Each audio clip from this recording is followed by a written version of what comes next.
ছিল হাজওয়ান নাল বিন নাল, যেমন মানুষের দুই পায়ের জুতা সমান, ঠিক ইহুদি খ্রিস্টান যেমন হবে আমার মুসলমানেরা হবে তেমন।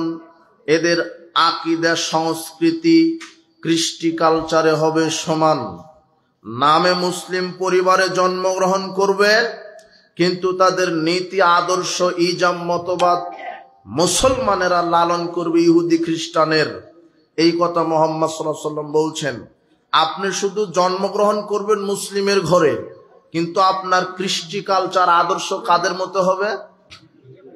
ইহুদি খ্রিস্টানের মতো। এই কথা কে বলছেন? মুহাম্মদ সাল্লাল্লাহু আলাইহি ওয়াসাল্লাম। আবার লক্ষ্য করেন, পিছনে কথা বলে কেন? এখন তো আর কোনো কথা হবে না। দেখেন কে কথা বলছে, দেখেন কোনো কথা নাই। বক্তব্য আজকে না বুঝলে আপনি জীবন বৃথা হয়ে যাবে। বিচারের মাঠে যারা সালাত, সিয়াম, হজ, যাকাত আদায় করবে না, এরা তো জাহান্নামে যাবে, আমি প্রথমেই বলেছি। কিন্তু যারা সালাত, সিয়াম, হজ, যাকাত আদায় করে জাহান্নামে চলে যাচ্ছে, তারা কারা? নবী করিম সাল্লাল্লাহু আলাইহি ওয়াসাল্লাম বলছেন, ইহুদি খ্রিস্টান যেমন হবে আমার মুসলিম উম্মত তেমন হবে। সারা পৃথিবীতে মুসলিম আছে, মুসলিমরা জন্মগ্রহণ করবে মুসলিম পরিবারে, কিন্তু তারা লালিত পালিত হবে ইহুদি খ্রিস্টানের নীতিতে। হাত্তা ইন কানা মিনহুম মান আতা উম্মাহু আলানিয়া, রাসূল সাল্লাল্লাহু আলাইহি ওয়াসাল্লাম বলছেন, ইহুদি খ্রিস্টানদের ভিতর থেকে যদি এমন লোক খুঁজে পাওয়া যায় যে ইহুদি খ্রিস্টান তার মায়ের সাথে জেনা করেছে, তার মায়ের সাথে জেনা করার মতো পাপ করে, লাকানা ফি উম্মতি মা ইয়াসনাউ যালিক, তাহলে মুসলমানের মধ্যেও পাওয়া যাবে যে তারা মায়ের সাথে জেনা করার মতো পাপ করছে। যেহেতু জুতার পা, দুই পায়ের জুতা সমান, রাসূল সাল্লাল্লাহু আলাইহি ওয়াসাল্লাম উদাহরণ দিয়ে বোঝাচ্ছেন দুই পায়ের জুতা কেমন সমান। ঠিক ইহুদি খ্রিস্টান যেমন হবে মুসলমান তেমন হবে। আরো স্পষ্ট করে বলছেন, ইহুদি খ্রিস্টান যদি মায়ের সাথে জেনা করার মতো পাপ করে, তাহলে মুসলমানেরাও মায়ের সাথে জেনা করার মতো পাপ করবে। তার একটা পাপ যেটা আপনি দিন রাত করছেন, পাপকে পাপই মনে করছেন না, সেটা হলো সুদের পাপ। রাসূল সাল্লাল্লাহু আলাইহি ওয়াসাল্লাম বলছেন, দিরহামুর রিবা ইয়াকুলহু রাজুলু ওয়া ইয়ালামু আসাদ্দু মিন সিত্তাতি থালাসিনা জিনিয়াতান। কোন পুরুষ ব্যক্তি যদি 1 টাকা সুদ খায়, তাহলে সে 36 বারেরও বেশি মায়ের সাথে জেনা করে। তাহলে যারা সুদের সাথে জড়িত, এরা কাদের সাথে জেনা করছে? বক্তব্য বুঝতে পারেননি মনে হয়। বুঝবেন কি করে? আপনি তো সুদের সাথে জড়িত আছেন। বোঝা তো কঠিন আছে, বোঝা খুবই কঠিন। সারা দেশ মানুষ মনেই করছে না যে সুদ খাওয়া পাপ। এদেশের ব্যাংক ব্যবস্থা সুদী অর্থনীতি। ব্যাংকে যারা চাকরি করে তারা হিন্দুর পরিবারের কেউ না, অধিকাংশই মুসলমানের পরিবার। দাড়ি টুপি লাগিয়ে সুদী ব্যাংক পরিচালনা করছে এই মুনাফিকেরা। মুহাম্মদ সাল্লাল্লাহু আলাইহি ওয়াসাল্লাম বলছেন, জন্মগ্রহণ করবে মুসলিম পরিবারে, কিন্তু নীতি নৈতিকতা হবে ইহুদি খ্রিস্টানের। যুবক, ফজরের সালাতের পরে তুমি তদন্ত করো সুদ ভিত্তিক অর্থনীতির প্রতিষ্ঠাতাকে, দেখবে যে সুদী অর্থনীতির প্রতিষ্ঠাতা ইহুদি খ্রিস্টান।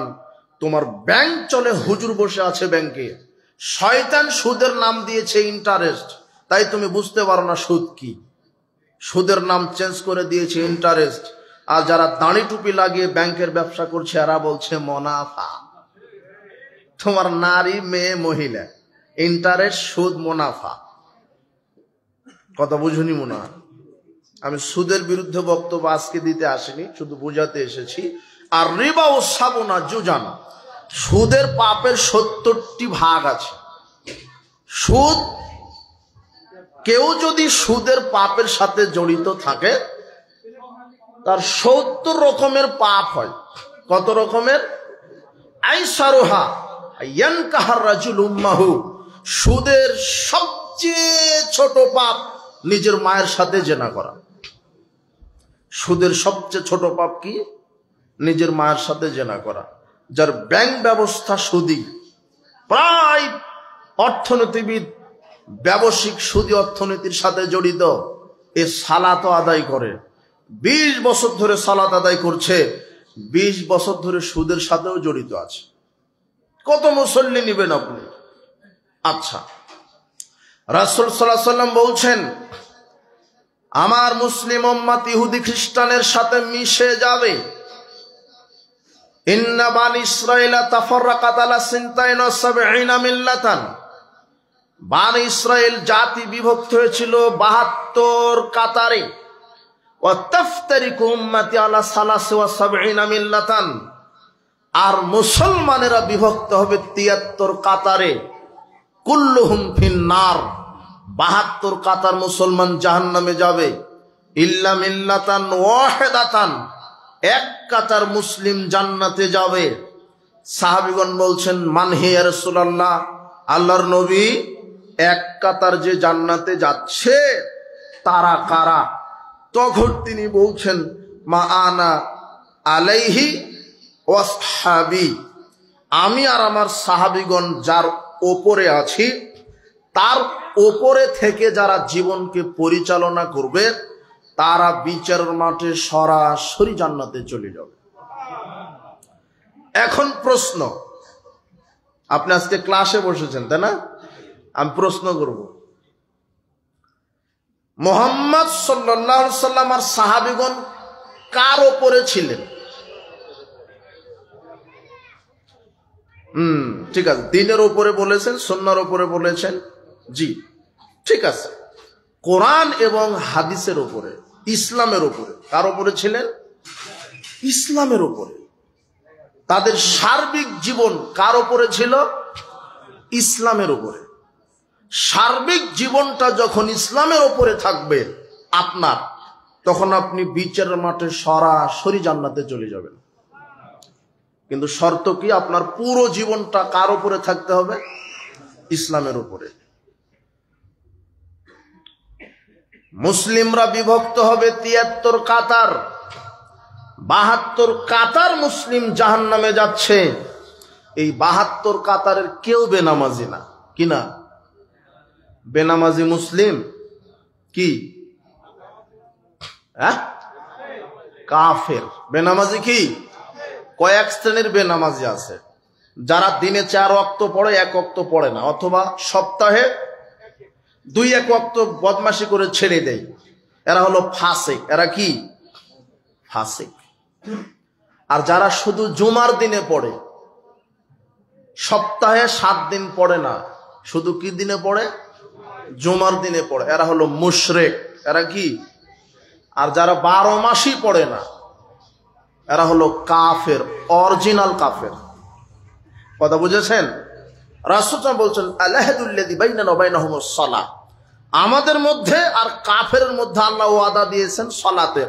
ফামান তারাকাহা ফাকাদ কাফারা। যে ব্যক্তি সালাত ছেড়ে দিল সে কাফারা, কাফের হয়ে গেল। কথা বুঝে নেব না? তো বেনামাজিকে কাফের বলতে কি ভয় লাগে নাকি? কোরআন হাদিসে যারা নামাজ পড়েন ওদেরকে বেগাইরে সালাতিন, বেগাইরে মুসল্লিন, এ কথা বলা হয়নি। বেনামাজি বলা হয়নি, বলা হয়েছে কি? যারা সালাত আদায় করে না তারা কি? কাফের। যারা মাঝে মাঝে শয়তানে বদমাশি করে ছেড়ে দেয়, কিন্তু অন্তরটা চাই যে সালাত আদায় করি, সপ্তাহে ঠিকই পড়ছে, 2-1 ওয়াক্ত বদমাশি শয়তানি করে ছেড়ে দিচ্ছে, এরা হলো ফাসিক। আল্লাহ হয়তো এদের ক্ষমা করবেন। যারা শুধু জুমার দিনে পড়ে, বাকি 1 সপ্তাহ পড়ে না, এরা হলো মুশরিক। দলিল ইবনে মাজার 1080। আল্লাহর নবী বলছেন যে ফামান তারাকাহা ফাকাদ আশরাকা। যে ব্যক্তি সালাত আদায় করতে করতে ছেড়ে দিল সে মুশরিক হয়ে গেল। কি হয়ে গেল? মুশরিক। তাহলে হলো মুশরিক। আর যে সালাতে আদায় করে না বছর পর বছর, শুধু 2 ঈদে পড়ে, রমাদানের 1 মাস পড়ে, শুধু রমাদানের 1 মাস পড়ে, বাকি 11 মাস পড়ে না, এ হলো কাফের। এর ইসলামে জানাজা নাই, গোসল নাই, দাফন নাই, কবরস্থ নেই, জানাজার সালাত বেনামাজির নেই। কেন নেই? জানাজা ফরজে কেফায়া, আর ফজরের 2 রাকাত সালাত আদায় করা ফরজ। তো এই বেনামাজি ফরজই পড়েনি, আর কেফায়া নিয়ে ব্যস্ত কেন আপনি? কথা বুঝেননি মনে হয়।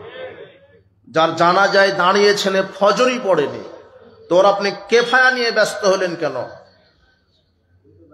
সাবধান। বলছিলাম মুসলিমরা বিভক্ত হবে ৭৩ ফেরকায়, তার ৭২ ফেরকা জাহান্নামে যাবে। যেই ৭২ ফেরকা মুসলমান জাহান্নামে যাচ্ছে, এরা কেউ কি না?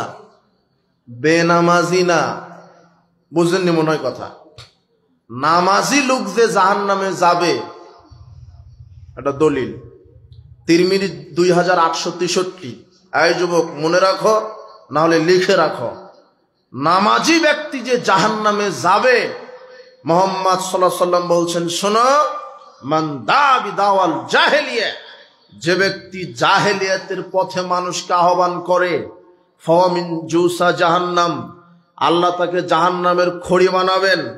তখন সাহাবীগণ বলছেন, আল্লাহর নবী, ওয়াইন সামা ওয়া সাল্লা, যদিও লোকটা সালাত আদায়কারী হয়, সিয়াম পালনকারী হয়, তবুও কি জাহান্নামে যাবে?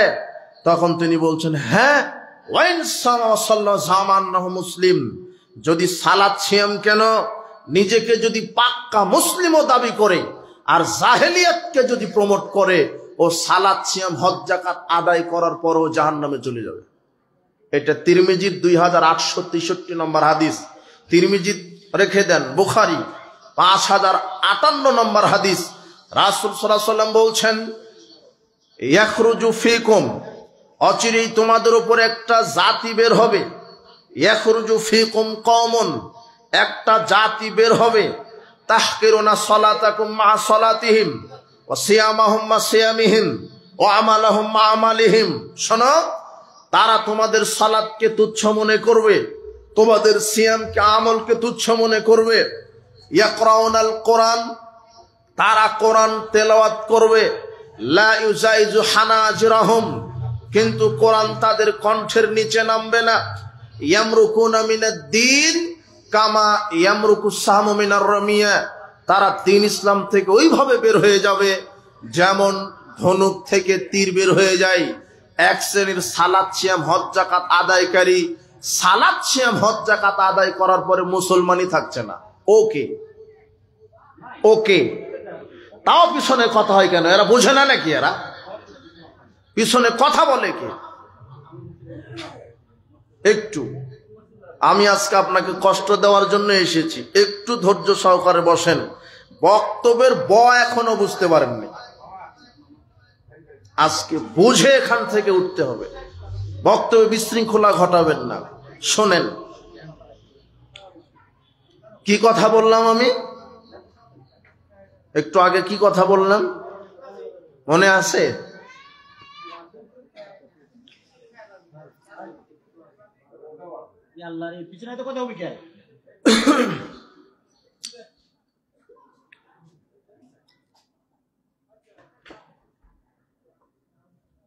মুসলমানেরাই ৭৩ ফেরকায় বিভক্ত হবে।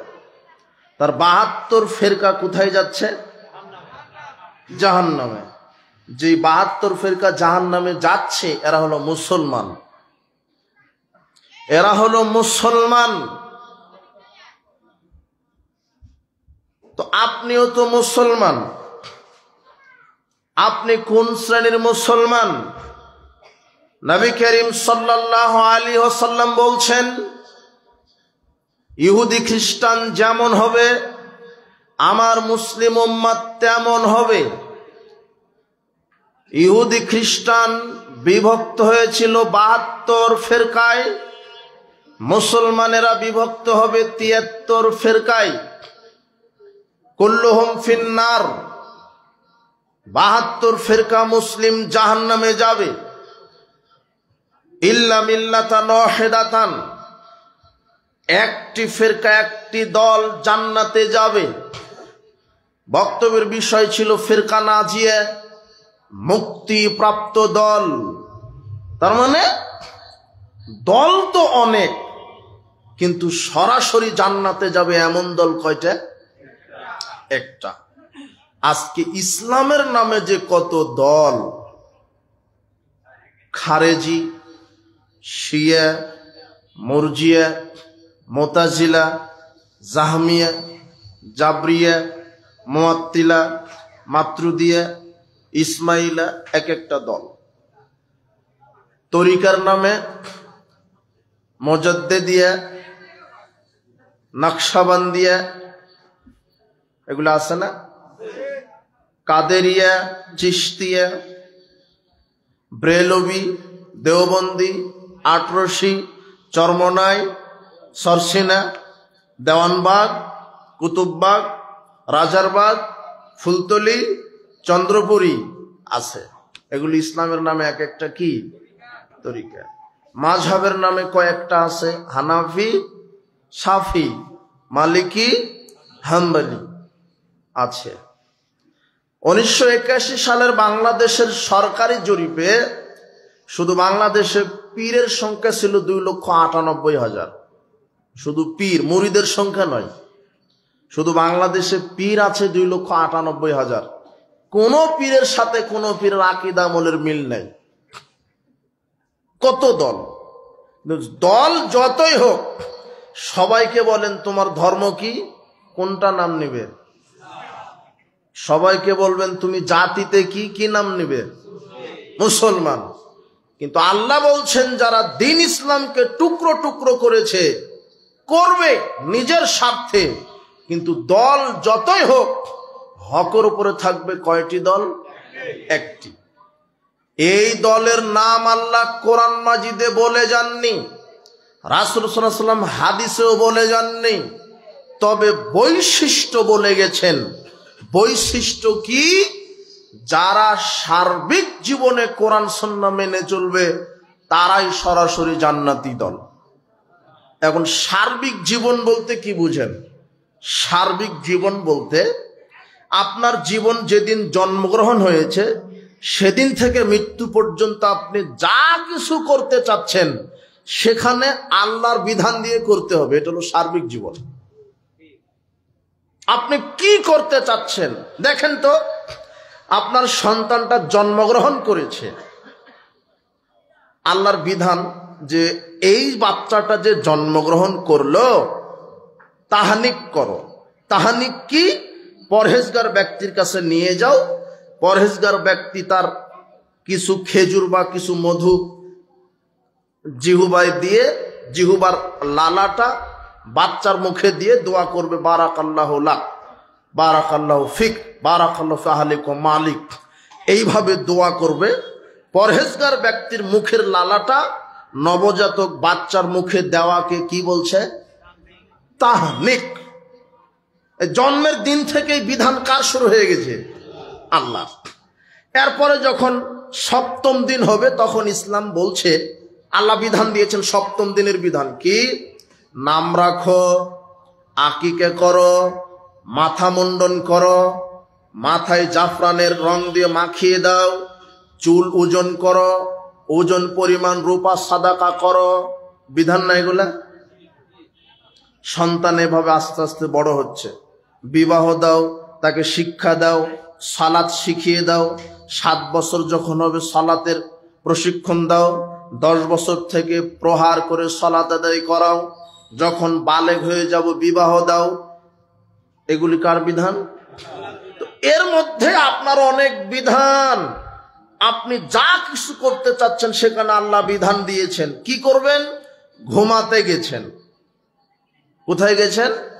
ঘুমাতে। আল্লাহ বলছেন ডান কাতে ঘুমাও, ডান কাত। আল্লাহুম্মা বিসমিকা আমুতু আহইয়া বলো। ঘুম থেকে উঠবেন তখন বলছে আলহামদুলিল্লাহিল্লাযী আহইয়ানা বা'দা মা আমাতানা ইলাইহিন নুশুর, এই দোয়া বলো। এখন জুতা পায়ে দিবেন। আল্লাহ বলছেন ডান পা আগে দাও বিসমিল্লাহ বলে, বাম পা পরে দাও। খোলার সময়তে বাম পা আগে খুলো, ডান পা পরে খুলো। জুতা পায়ে দেওয়ার পর টয়লেটে যাবেন, তখন আল্লাহ বলছেন এই দোয়া বলো, বিসমিল্লাহ আল্লাহুম্মা ইন্নী আউযু বিকা মিনাল খুবুসি ওয়াল খাবাইস। টয়লেট থেকে বের হবেন, আল্লাহ বলছেন বের হয়েছে, এখন বলো গুফরানাকা। পোশাক গায়ে দিবেন, আল্লাহ বলছেন ডান হাতল আগে ঢুকে দাও, এই দোয়া বলো। আলহামদুলিল্লাহিল্লাযী কাসানি হাযা ওয়া রাযাকানিহি মিন গায়রি হাওলিন মিন্না ওয়ালা কুওয়া, এই দোয়া বলো। কিছু খাবেন, আল্লাহ বলছেন ডান হাতে খাও, বিসমিল্লাহ বলো। খাওয়া শেষে বলো আলহামদুলিল্লাহিল্লাযী আত'আমানি হাযা ওয়া রাযাকানি মিন গায়রি হাওলিন মিন্না ওয়ালা কুওয়া, এই দোয়া বলো। সালাত আদায় করবেন, আল্লাহ বলছেন সালাতের পূর্বে ওযু করো, দাঁড়ানোর পূর্বে নিয়ত করো, তাকবীরে তাহরিমা দাও, হাত বাঁধো, সূরা ফাতিহা তেলাওয়াত করো, অন্য একটি সূরা পড়ো, রুকুতে যাও, সুবহান রাব্বিয়াল আযীম বলো, সামি আল্লাহু লিমান হামিদা বলো। এরপরে রব্বানা লাকাল হামদ হামদান কাসীরান তাইয়্যিবান মুবারাকান ফি বলো। সিজদায় যাও, সুবহান রাব্বিয়াল আলা বলো। সিজদা থেকে উঠে বলো আল্লাহুম্মা গফিরলি ওয়ারহামনি ওয়াজবুরনি ওয়াহদিনি ওয়াআফিনি ওয়ারযুকনি বলো। এরপরে তাশাহুদ পড়ো, এরপরে সালাম ফিরিয়ে দাও। সালাতটা কার বিধানে হলো? সিয়াম রাখবে শবে সাদিকে, সাহারি খাও শবে সাদিকের পূর্বে, শবে সাদিক থেকে নিয়ে সূর্য ডোবা পর্যন্ত অশ্লীল কাজ থেকে বিরত থাকো, পানাহার থেকে বিরত থাকো। সূর্য ডোবার সাথে সাথে ইফতার করো, বিসমিল্লাহ বলে করো। খেজুর দিয়ে ইফতার করো, খেজুর না থাকলে পানি দিয়ে ইফতার করো। কার বিধান? হজ করবেন, আল্লাহ বলছেন মিকাত থেকে ইহরাম বাঁধো। তামাত্তু হজ করলে আগে গিয়ে কাবা ঘর তওয়াফ করো, এরপরে 2 রাকাত সালাত আদায় করো। আগে উমরা করে নাও, আগে 2 রাকাত সালাত, জমজমের পানি থেকে পানি পান করো, সাফা মারো, সাই করো, প্রাথমিক হালাল হয়ে যাও। এরপরে 9 তারিখে চলে যাও, আরাফার মাঠে যাও, মুজদালিফায় যাও, মিনায় আসো, পাথর নিক্ষেপ করো, কুরবানি করো, মাথা মুন্ডন করো। কার বিধানে করলেন? আল্লাহ। যা কিছু করছেন, যা কিছু জন্ম থেকে মৃত্যু পর্যন্ত যা কিছু করছেন, এর ভিতর আপনি ব্যবসায়িক হতে পারেন, ব্যবসায়িক থাকতে পারে না? আল্লাহ বলছেন এই ব্যবসা করো, মাপে ওজনে কম দিও না। তার মানে ব্যবসাতেও কেউ বিধান দিয়ে দিয়েছেন, এই ব্যবসা করো, হারাম মালের ব্যবসা করো না। আল্লাহ বলছেন, রাসূল সাল্লাল্লাহু আলাইহি ওয়াসাল্লামের মুখ দিয়ে আল্লাহ বলছেন ইন্নাল্লাহা ইযা হারামা আলা কওমিন আকলা শাই। শোনো, আল্লাহ যখন কোনো জিনিস খাওয়া হারাম করে, ফাহারামা আলাইহিম সামানাহু, তার ব্যবসাকে আল্লাহ হারাম করেন। যেটা খাওয়া হারাম তার ব্যবসাটা কি? যেই জিনিসটা হারাম তার ব্যবসাটা কি? মানুষের রক্ত হারাম, মানুষের রক্ত ক্রয় বিক্রয় করা হারাম। তবে একজনের জীবন বাঁচাতে আপনি এমনিতেই দিতে পারেন, কিন্তু শরীরের রক্ত আপনি কি করতে পারবেন না? বিক্রি করতে পারবেন না। কেন? রক্ত হারাম, রক্ত ক্রয় বিক্রয় কি হারাম। এটা তো তোমার হসপিটাল বা তুমিও বুঝো না, রক্ত ক্রয় বিক্রয়ের ব্যবসা চলছে যেটা হারাম। কুকুর হারাম, কুকুরের ক্রয় বিক্রয় কি? শূকর হারাম, শূকরের ক্রয় বিক্রয় কি হারাম। মৃত জীবজন্তু হারাম, মৃত গরু ছাগল হারাম, মৃত হাঁস মুরগি হারাম, এগুলি বিক্রি করা হারাম। মাদক নেশাদার দ্রব্য হারাম, মাদক নেশাদার দ্রব্য ক্রয় বিক্রয় করা হারাম। 1999 জন মুদির দোকানে বিড়ি সিগারেট জর্দাগুল বিক্রি করে, এরা হলো হারাম ব্যবসায়ী। মুহাম্মদ সাল্লাল্লাহু আলাইহি ওয়াসাল্লাম বলছেন আল্লাহ যেই জিনিসটা খাওয়া হারাম করেছেন তার ব্যবসাকে হারাম করেছেন। বিড়ি সিগারেট জর্দাগুল, ইয়াবা, ফেন্সিডিল, প্যাথেডিন, বেয়ার, হুইস্কি, এগুলি হারাম। এর ভিতরে মাদক রয়েছে, বিড়ির মধ্যে মাদক রয়েছে, সিগারেটের ভিতরে মাদক রয়েছে, জর্দার ভিতরে মাদক রয়েছে। বিড়ি সিগারেট জর্দাগুল এগুলি হারাম। মাদক কাকে বলে? আল্লাহ বলছেন ইন্নামাল খামরু, আমি আল্লাহ মদ হারাম করলাম। মদ কি জিনিস? এবার আল্লাহর নবী বলছেন মা আসকারা কাসিরুহু ফাকালিলহু হারাম, যেই জিনিসটা বেশি পরিমাণ খেলে মানুষ পাগলামি করে তার অল্পটা হারাম। এই হাদিসের আলোকে আমরা বলেছি বিড়ি সিগারেট জর্দাগুল হারাম। কেন? মানুষ জর্দা খায়, পানের সাথে খায়, অল্প করে খায়, কিন্তু যে অল্প পরিমাণ জর্দা খাচ্ছে তাকে যদি আপনি বেশি পরিমাণ জর্দা খাইয়ে দেন ওর মস্তিষ্ক পাগলা হয়ে যাবে। আল্লাহর নবী বলছেন যে জিনিসটা বেশি খেলে মানুষ পাগলা হয়ে যায়, হিতাহিত জ্ঞান থাকে না, মানুষ মাদকে আসক্ত হয়ে যায়, মাতাল হয়ে যায়, তার অল্প পরিমাণ খাওয়াটা কি হারাম। তাহলে জর্দা যদি বেশি পরিমাণ খেলে মাতলামি চলে আসে, এখন জর্দা খাওয়া কি হারাম। আর একে তো এটা হলো খাবিস, অপবিত্র খাবার। চিকিৎসা বিজ্ঞানীরা বলছেন বিড়ি, সিগারেট, জর্দার ভিতরে 4000-এরও বেশি নিকোটিন পয়জন বিষ রয়েছে, যেটা স্বাস্থ্যের জন্য ক্ষতি, নিজের শারীরিক উন্নতির জন্য ক্ষতি, যেটা অপবিত্র খাবার। বিড়ি, সিগারেট, জর্দাগুলি, ইয়াবা, এগুলি মাদক, এর ভিতরে নেশা আছে। চিকিৎসা বিজ্ঞানী বলছে এটা এক প্রকার বিষ। আপনি প্রতিনিয়ত টাকা দিয়ে বিষ কিনে খাচ্ছেন, আর এটা এত অপবিত্র, এত খাবিস, যেই শুয়োর, যেই শূকর নামের প্রাণীটা যে হালাল হারাম বিবেচনা করে না, সেও তামাক পাতা মুখের সামনে আসলে মুখে নেয় না। যেই জর্দা আপনি খান, এদেশের এক শ্রেণীর হুজুরেরাই খায়, মসজিদের হুজুর খায় জর্দা, আর ফতোয়া মেরে দিয়েছে জর্দা হারাম নয়, এটা হলো মাকরুহ। হুজুর বলছে মাকরুহ, মানো খাবে তাই। যুবক, তুমি যেটা খাও, সিগারেট খাও, তোমার বাপ খায় সিগারেট, তোমার হেডমাস্টার খায় সিগারেট, তোমার মসজিদের হুজুর খায় জর্দা, তুমি, তোমার বাপ, তোমার হেডমাস্টার আর তোমার হুজুর, 4 জনেই বিড়ি, সিগারেট আর জর্দাগুল কুকুরের সামনে মুখে ফেলে দিবে। কুকুর পেশাব করে দিতে রাজি আছে, তবু মুখে দিতে রাজি নয়। তুমি সেটা খাও কি করে? তোমার হেডমাস্টার খায়, পরিবেশ দূষিত করো কেন? এটা বন্ধ করতে হবে। মাদক রাষ্ট্রীয়ভাবে বন্ধ করে দিতে হবে। মাওলানা সাহেব বক্তব্য দিবে না, মাওলানা সাহেব বক্তব্য দিবে না, মাওলানা সাহেব বলবে না বিড়ি, সিগারেট, জর্দাগুল হারাম। যখন বাংলাদেশের সংসদে কোরআন হাদিসের আইন পাশ করা হবে, আর বাংলাদেশ সংসদে 300টা সিটে এদেশের হকপন্থী আলেম ওলামা, এমপি, মন্ত্রীর গদিতে বসবে, সেদিন 24 ঘন্টার মধ্যে মাদকতাকে কবর দেওয়া হবে ইনশাআল্লাহ। এদেশের আলেম ওলামা আর বক্তব্য দিবে না, বাবাজিরা জেনা করো না। যখন কোরআন হাদিস সংসদে বসবে, তখন এই দেশের হকপন্থী আলেম ওলামা, এমপি, মন্ত্রিত্বের ভূমিকা পালন করে আইন পাস করে দিবে। যদি কোনো যুবক বিবাহের পূর্বে জেনায় লিপ্ত হয়, 100 লাঠি পিঠাও, 1 বছর এলাকা ছাড়া করো। বিবাহের পরে যদি কোনো নারী পুরুষ জেনায় লিপ্ত হয়, তাহলে ঢাকার নয়া পল্টন ময়দানে হাজারো লক্ষ কোটি মানুষের সামনে বুক পুঁতে মাটিতে গেড়ে দিয়ে পাথর মেরে মাথা ফাটিয়ে তাকে মেরে ফেলো। এই বিধান যখন কায়েম হবে, বাংলাদেশ থেকে রাতারাতি লুচ্চামি বন্ধ হয়ে যাবে। বিড়ি, সিগারেট, জর্দাগুল, মাদক রাষ্ট্রীয়ভাবে বন্ধ করে দেওয়া হবে। কোরআনে কারিমে আল্লাহ বলছেন মাদক হারাম। নবী করিম সাল্লাল্লাহু আলাইহি ওয়াসাল্লাম বলছেন আল্লাহ যেটা খাওয়া হারাম করে, তার ব্যবসা হারাম করেন। এই জন্য যত মুদির দোকান আছে, আপনি বিড়ি, সিগারেট, জর্দাগুল যদি ঈমান থাকে, তাহলে আগামীকাল সকালে বিড়ি, সিগারেট, জর্দাগুলের ডিব্বা পুড়িয়ে ফেলে দিবেন। ওটা বিক্রি করা হারাম, ওর খাওয়া হারাম, ওর ব্যবসা হারাম। যে উৎপাদন করে সে হারামখোর, যে সরবরাহ করে সে পাপী, যে সহযোগিতা করে সেই পাপী, যে এটা টাকা দিয়ে কিনে সে পাপী, যেই মাদকের লভ্যাংশ খায় সেও পাপী। এটা কত বড় পাপ!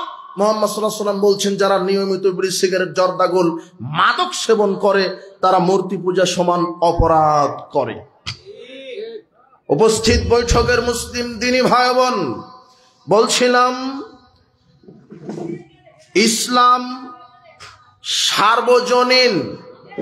আপনাকে সর্বক্ষেত্রে বিধান মেনে চলতে হবে, সার্বিক জীবনে বিধান মেনে চলতে হবে। সার্বিক জীবন মানে ব্যবসাতে কার বিধান?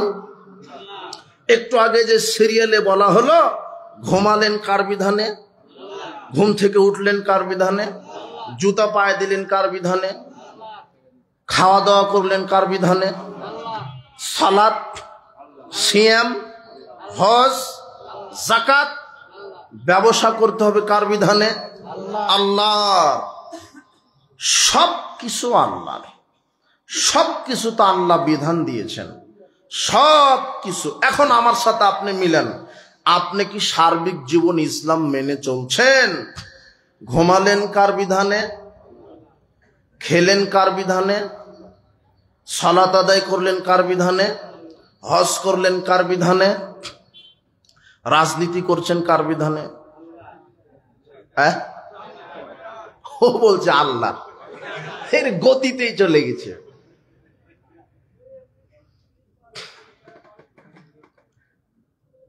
এদেশের মানুষ শুধু মুসলিম পরিবারে জন্মগ্রহণ করেছে, কিন্তু পরিচালনা হচ্ছে ইহুদি খ্রিস্টানের নীতিতে। ও জন্মগ্রহণ করা পর্যন্ত শেষ, শুধু একটু উৎপাদন করে ছেড়ে দিচ্ছে। আর সব ক্ষেত্রে এই মুসলমানেরা এই বাংলাদেশে ইহুদি খ্রিস্টানের ঘরে ঘর জামাই হয়ে বসে আছে। সব ক্ষেত্রে অফিস, আদালত, কোর্ট কাচারি, শিক্ষাঙ্গন, অর্থনীতি, সমাজনীতি, শিক্ষানীতি, সামাজিক নীতি, রাজনীতি, সব ক্ষেত্রে কাদের বিধান চলছে?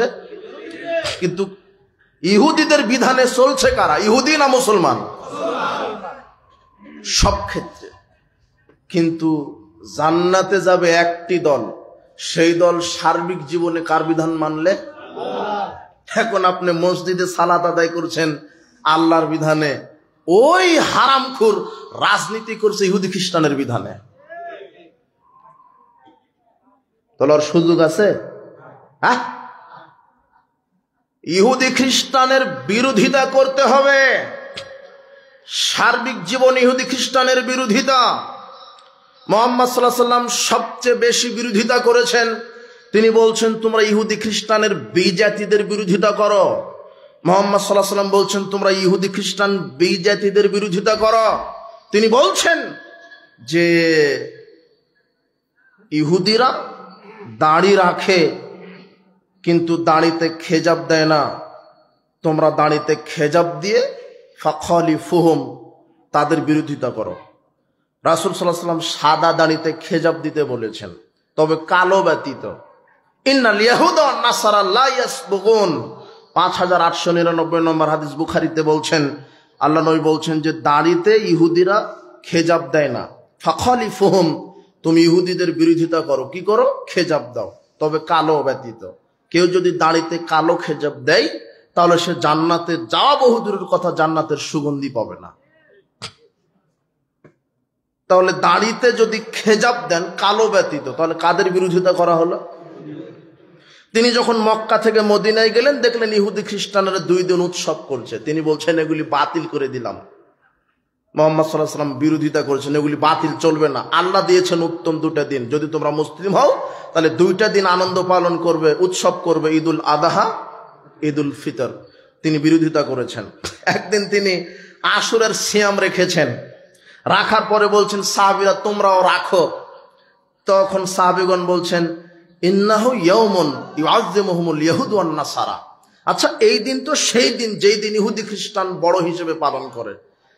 তো আপনি যে সিয়াম রাখছেন, আপনিও যে আশুরার 10 তারিখ পালন করছেন, অথচ আপনি বলেন ইহুদিদের বিরোধিতা করতে হবে, খ্রিস্টানের বিরোধিতা করতে হবে। তখন তিনি বলছেন তাই তো, আমি তো এইভাবে বুঝিনি। লা ইন বাকিতু লা কাবিলিন লাসুমানাত তাসিয়া, শোনো আগামী বছর যদি বেঁচে থাকি তাহলে 9 তারিখে আমি একটা সিয়াম রেখে নিব, আশুরার মুহররমের 9 তারিখ আগে একটা রেখে নিব, আর 10 তারিখে রাখবো। 10 তারিখ তো নাজাতে মুসার শুকরিয়া, আর 9 তারিখে রাখবো। এটা ইহুদি খ্রিস্টানের বিরোধিতা। কাদের বিরোধিতা? মুহাম্মদ সাল্লাল্লাহু আলাইহি ওয়াসাল্লাম যেখানে ইহুদি খ্রিস্টানের নীতি দেখেছেন সেখানে বিরোধিতা করেছেন। আর আজকে সেই মুহাম্মদ সাল্লাল্লাহু আলাইহি ওয়াসাল্লামের উম্মত সব জায়গাতে ইহুদি খ্রিস্টানেরই নীতি। এমনকি আপনার ছেলেকে বলছেন আব্বু ওই যে তোমার মামা বিদায় হয়ে যাচ্ছে, একটু টাটা বাই বা দাও। ওটা কাদের নীতি? ইহুদি খ্রিস্টানের। অন্তত মুসলমান হলে তো বলবেন যে সালাম দাও। কি দাও? যদি বিদায়ের দোয়া জানে শিখেন তাহলে অবশ্যই আস্তাউদিউল্লাহ দীনাকা ওয়া আমানাতাকা ওয়া খাওয়াতিমা আমালিকা যাওয়াদাকা আল্লাহু তাকওয়া ওয়া গাফারা যামবাকা ওয়া ইয়াসসারা লাকাল খায়র হাইসুমা কুনতা, এটা বলে বিদায় দেন। এটা আপনার ছেলেকে শিখান। সালামটাও শিখাননি, আপনি বিদায় দেওয়ার সময় তো শিখিয়েছেন কি টাটা বাই বাই। এটা কাদের নীতি? ইহুদি খ্রিস্টানের। যুবক, পহেলা বৈশাখ তুমি পালন করো, তুমি মুসলমানের বাচ্চা, অথচ পহেলা বৈশাখ হিন্দুদের প্রথা। পহেলা বৈশাখের সাথে মুসলমানের কোনো সম্পর্ক নেই। পহেলা বৈশাখের সাথে মুসলমানের কোনো সম্পর্ক নেই। মুসলমান কোনো দিনকে কল্যাণ অকল্যাণ মনে করে না, কল্যাণ অকল্যাণ আল্লাহর পক্ষ থেকে নির্ধারিত। কোন দিনের রাতের ক্ষমতা নাই মানুষের কল্যাণ অকল্যাণ করার। তুমি পয়লা বৈশাখকে স্বাগত জানাও কেন? এসো হে বৈশাখ মঙ্গল শোভাযাত্রা, পয়লা ফাল্গুন পালন করো কেন?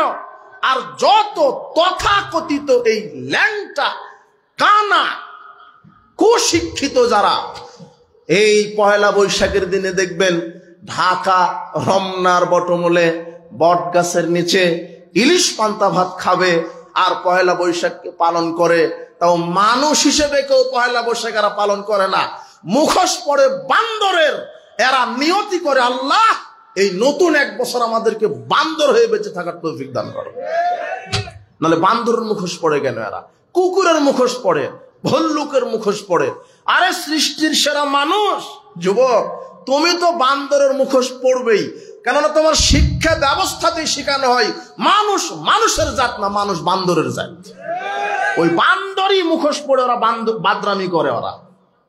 তুমি এই পয়লা বৈশাখের মুখে লাথি মারো, তুমি কেন 31st নাইট পালন করবে? আশ্চর্য কথা। ছেলে মেয়েকে জন্ম দিয়েছেন, এই ইহুদি খ্রিস্টানের নীতি নৈতিকতা আদর্শ তারা পালন করবে না। বিজাতিদের কোনো দিনকে 1 সেকেন্ড পালন করতে পারে না। তোমার দিন একমাত্র ইসলাম, তোমার আদর্শ একমাত্র ইসলাম। আশ্চর্য কথা, তোমার হুজুরের কাণ্ড দেখে তো আমি অবাক। তোমার হুজুরের ভরসাই নেই যে আল্লাহ আমাকে ক্ষমতা দিতে পারে, ইমানের গতি নাই। তোমার হুজুরের ভরসা চলে এসেছে অন্যভাবে। কিভাবে? ইব্রাহিম আলাইহিস সালাম মণ্ডপে গেছেন মূর্তি ভেঙে দেওয়ার জন্য, আর তোমার হুজুর মণ্ডপে ঢুকে মূর্তি উদ্বোধন করার জন্য। তোমার হুজুরের ভরসাই নাই যে ক্ষমতা দিতে পারে কে? তোমার হুজুর বলছে যে মণ্ডপ পাহারা দিবে আমাদের মুসলমানের বাচ্চা। কোন মুসলমানের বাচ্চা 1 সেকেন্ডের জন্য বিজাতির দিন, বিজাতির ধর্মকে সাহায্য করতে পারে না। আরে মূর্তি পূজা, মণ্ডপ উদ্বোধন এটা হিন্দুদের উৎসব, হিন্দুরা পালন করবে। কোন মুসলমানের হিন্দু উৎসবের সাথে 5 পয়সা সম্পর্ক থাকতে পারে না। আশ্চর্য কথা। শেখ হাসিনা হাদিস এবারত করে গেছেন, ধর্ম যার যার উৎসব সবার। এই হাদিস আমল করছে বাংলাদেশের হুজুরেরা। উনি হাদিস বলে গেছেন, আমল করছে কারা? কিন্তু এই হুজুরেরাই, এরাই কিন্তু শেখ হাসিনার এই কথার বিরোধিতা করেছিল। কথা বুঝেননি? কিন্তু সব উল্টা গেছে। আল্লামা দেলোয়ার হোসেন সাঈদী এমপি হয়েছিলেন, তোমার মতো মণ্ডপে গিয়ে তিনি এমপি হননি। তুমি সাঈদীর আদর্শে থাকো। আমি আপনাকে এইভাবে বলতাম না, যেই সময়তে বাংলাদেশে আল হাদিস মসজিদ মাদ্রাসা ভেঙে গুড়িয়ে দেওয়া হচ্ছে, ওই সময়তে আপনি মন্দির পাহারা দেওয়ার জন্য মুসলমানের বাচ্চাকে নিয়োগ দিতে পারেন, অথচ আল হাদিস মসজিদ মাদ্রাসা ভাঙার বিরুদ্ধে আপনার 1 লাইন কথা নাই কেন? আপনার কথা থাকা উচিত ছিল। ওই সময়তে যদি মন্দির ভাঙা হতো, এই নেতা মিডিয়া সাংবাদিক নিয়ে চলে যেত আর বলতো মূর্তি ভাঙা ঠিক হয়নি, শুধু হিন্দুদের 2টা ভোটের লোভে। তোমার হুজুর তোমাকে ধোঁকা দিচ্ছে। এই গণতান্ত্রিক সিস্টেমে তুমি সামনে আগায়ো না, তোমার ধ্বংস হবে। কিয়ামত পর্যন্ত এই ইহুদি খ্রিস্টানের নীতিতে গণতন্ত্র, সেকুলার, ন্যাশনালিজম, ক্যাপিটালিজমের মাধ্যমে কিয়ামত পর্যন্ত বাংলাদেশের জমিন ইসলাম কায়েম হবে না। ইসলাম কায়েম হবে একজন মানুষের তরিকায়, যার নাম মুহাম্মদ সাল্লাল্লাহু আলাইহি ওয়াসাল্লাম। উপস্থিত বৈঠকের মুসলিম দিনী ভাই বোন, আপনাকে এটা বোঝাতে আমি এই কথা বললাম। সারা পৃথিবী এখন ইহুদি খ্রিস্টানের গোলামে নিমজ্জিত হয়েছে। মানুষ নামে মুসলিম, কর্মে ইহুদি খ্রিস্টান। মানুষ জন্মগতভাবে মুসলিম হয়েছে, কর্মে ইহুদি খ্রিস্টানের নীতিতে চলে। মুহাম্মদ সাল্লাল্লাহু আলাইহি ওয়াসাল্লাম বলছেন, ইহুদি খ্রিস্টানের বিরোধিতা করো, ইহুদি খ্রিস্টানের বিরোধিতা করো। ইহুদি খ্রিস্টানের নীতি কোনো মুসলমান মানতে পারে না। আমি সালাত আদায় করব আল্লাহর বিধানে, রাজনীতিও করব। আমি সালাত আদায় করব মুহাম্মাদের তরিকায়, রাজনীতিও করব কার তরিকায়? মুহাম্মদ সাল্লাল্লাহু আলাইহি ওয়াসাল্লামের তরিকায়। তোমার নেতার রাজনীতি কোথায়? তোমার নেতার রাজনীতি আজকে কোথায়? তোমার নেতা ধর্ম বুঝেনি, তাওহীদ বুঝেনি, মুহাম্মদ সাল্লাল্লাহু আলাইহি ওয়াসাল্লাম বলছেন তোমরা ইহুদি খ্রিস্টানের বিরোধিতা করো, তোমরা ইহুদি খ্রিস্টানের বিরোধিতা করো, তোমরা ইহুদি খ্রিস্টানের বিরোধিতা করো। কিন্তু কিভাবে বিরোধিতা করবেন? আমি যে রাজনীতি করছি সেটা খ্রিস্টানেরই তৈরি করা গণতন্ত্র। আমি যে রাজনীতি করছি সেটা ইহুদিদের তৈরি করা সেকুলারিজম। আর অধিকাংশ নেতা নেত্রী এই সেকুলার আকীদায় বিশ্বাসী। সেকুলার কি তুমি জানো যুবক? তুমি তো তোমার নেতার ক্যানভাস করে বেড়াও। বাংলাদেশের অধিকাংশ 1999 জন নেতা সেকুলার। সেকুলারদের আকীদা কি তুমি জানো? একটু বলি, তুমি একটু দেখো। সেকুলারদের আকীদা হচ্ছে, তুমি অক্সফোর্ড ডিকশনারি খুলে দেখো, সেকুলারিজমের সঙ্গেই তারা বলছেন যে secularism is the belief that religion should not be involved in the organisation of society education.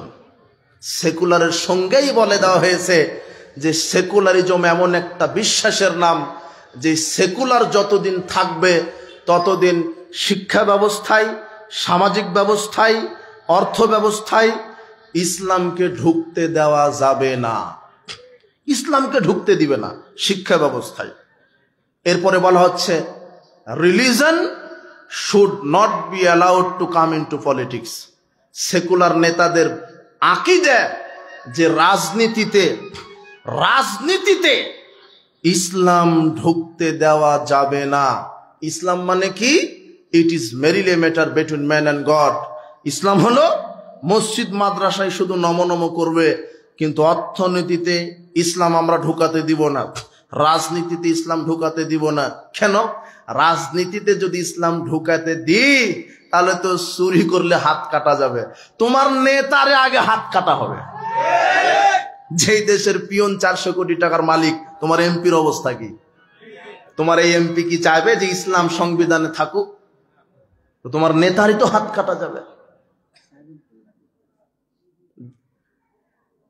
অর্থ ব্যবস্থায় যদি রাজনীতি ইসলামকে ঢুকায় তাহলে তো সুদ বন্ধ হয়ে যাবে। এদের আকীদা এটা। মুহাম্মদ সাল্লাল্লাহু আলাইহি ওয়াসাল্লাম বলছেন তোমরা ইহুদি খ্রিস্টানের বিরোধিতা করো। এইবার আল্লাহ বলছেন সূরা ইমরান 100 নম্বর আয়াত। এই আয়াত সবাই পড়বেন বাড়িতে গিয়ে, আপনাকে এটা কেউ বলবে না। আল্লাহ বলছেন ইয়া আইয়ুহাল্লাযিনা আমানু, হে বিশ্বাসীগণ, হে বিশ্বাসীগণ, কি? ইন তুতিউ ফারিকাম মিনাল্লাযিনা উতুল কিতাব, তোমরা যদি ইহুদি খ্রিস্টানের আদর্শ মতো চলো, ইয়ারুদ্দুকুম বাদা ঈমানিকুম কাফিরিন, তোমরা ঈমান আনার পরে তারা তোমাদেরকে কাফের বানিয়ে দিবে। ইহুদি খ্রিস্টানের নীতিতে যদি মুসলমান চলে তাহলে মুসলমান কি হয়ে যাবে? এটা কে বলছেন? আল্লাহ বলছেন। এই আয়াতটা স্মরণ রাখবেন। কিন্তু আজকে মুসলমান কার নীতিতে চলছে? ইহুদি খ্রিস্টানের। পাশ্চাত্য মতবাদ, এই বস্তা পচা নগ্ন মতবাদের গোলামি করছেন আপনি। আপনি শুধু ইসলাম মানে বুঝেছেন সালাত সিয়াম আল্লাহর বিধানে, কিন্তু ইসলাম যে রাজনীতিও কার বিধানে? তোমার এই হারামখুরে নেতা বলছে আলেম কেন রাজনীতির কথা বলবে? আলেম মানুষ শুধু তসবিটি পারওয়াজ করবে। বেটা, আলেমই তো সবচেয়ে বড় রাজনীতিবিদ। রাজনীতিবিদ কাকে বলে? রাজনীতি কি? সেই এটা খায়, এটা পরে না কি? এটা রাজনীতিবিদ কাদেরকে বলা হয় বলেন তো? হ্যাঁ, যারা রাষ্ট্র চালায় এদেরকে বলা হয় রাজনীতিবিদ না? তো পৃথিবীতে অর্ধ পৃথিবীর খলিফা কে ছিলেন? তো উনি অর্ধ পৃথিবী চালায়ছে, আপনার মতো ছোট্ট ভূখণ্ড না। ওমর রাদিয়াল্লাহু অর্ধ পৃথিবী চালিয়েছে, তো উনি রাজনীতিবিদ না? মুহাম্মদ সাল্লাল্লাহু আলাইহি ওয়াসাল্লাম রাষ্ট্র চালাননি, তিনি রাজনীতিবিদ না? পৃথিবীর ইতিহাসে সর্বশ্রেষ্ঠ রাজনীতিবিদ, সর্বশ্রেষ্ঠ রাষ্ট্রবিজ্ঞানী, সর্বশ্রেষ্ঠ অর্থনীতিবিদ, সর্বশ্রেষ্ঠ শিক্ষাবিদ, সর্বশ্রেষ্ঠ মহামানব যার নাম মুহাম্মদ সাল্লাল্লাহু আলাইহি সাল্লাম। রাজনীতি যদি শিখতে হয় মুহাম্মদ সাল্লাল্লাহু আলাইহি সাল্লামের নীতি থেকে শিখতে হবে।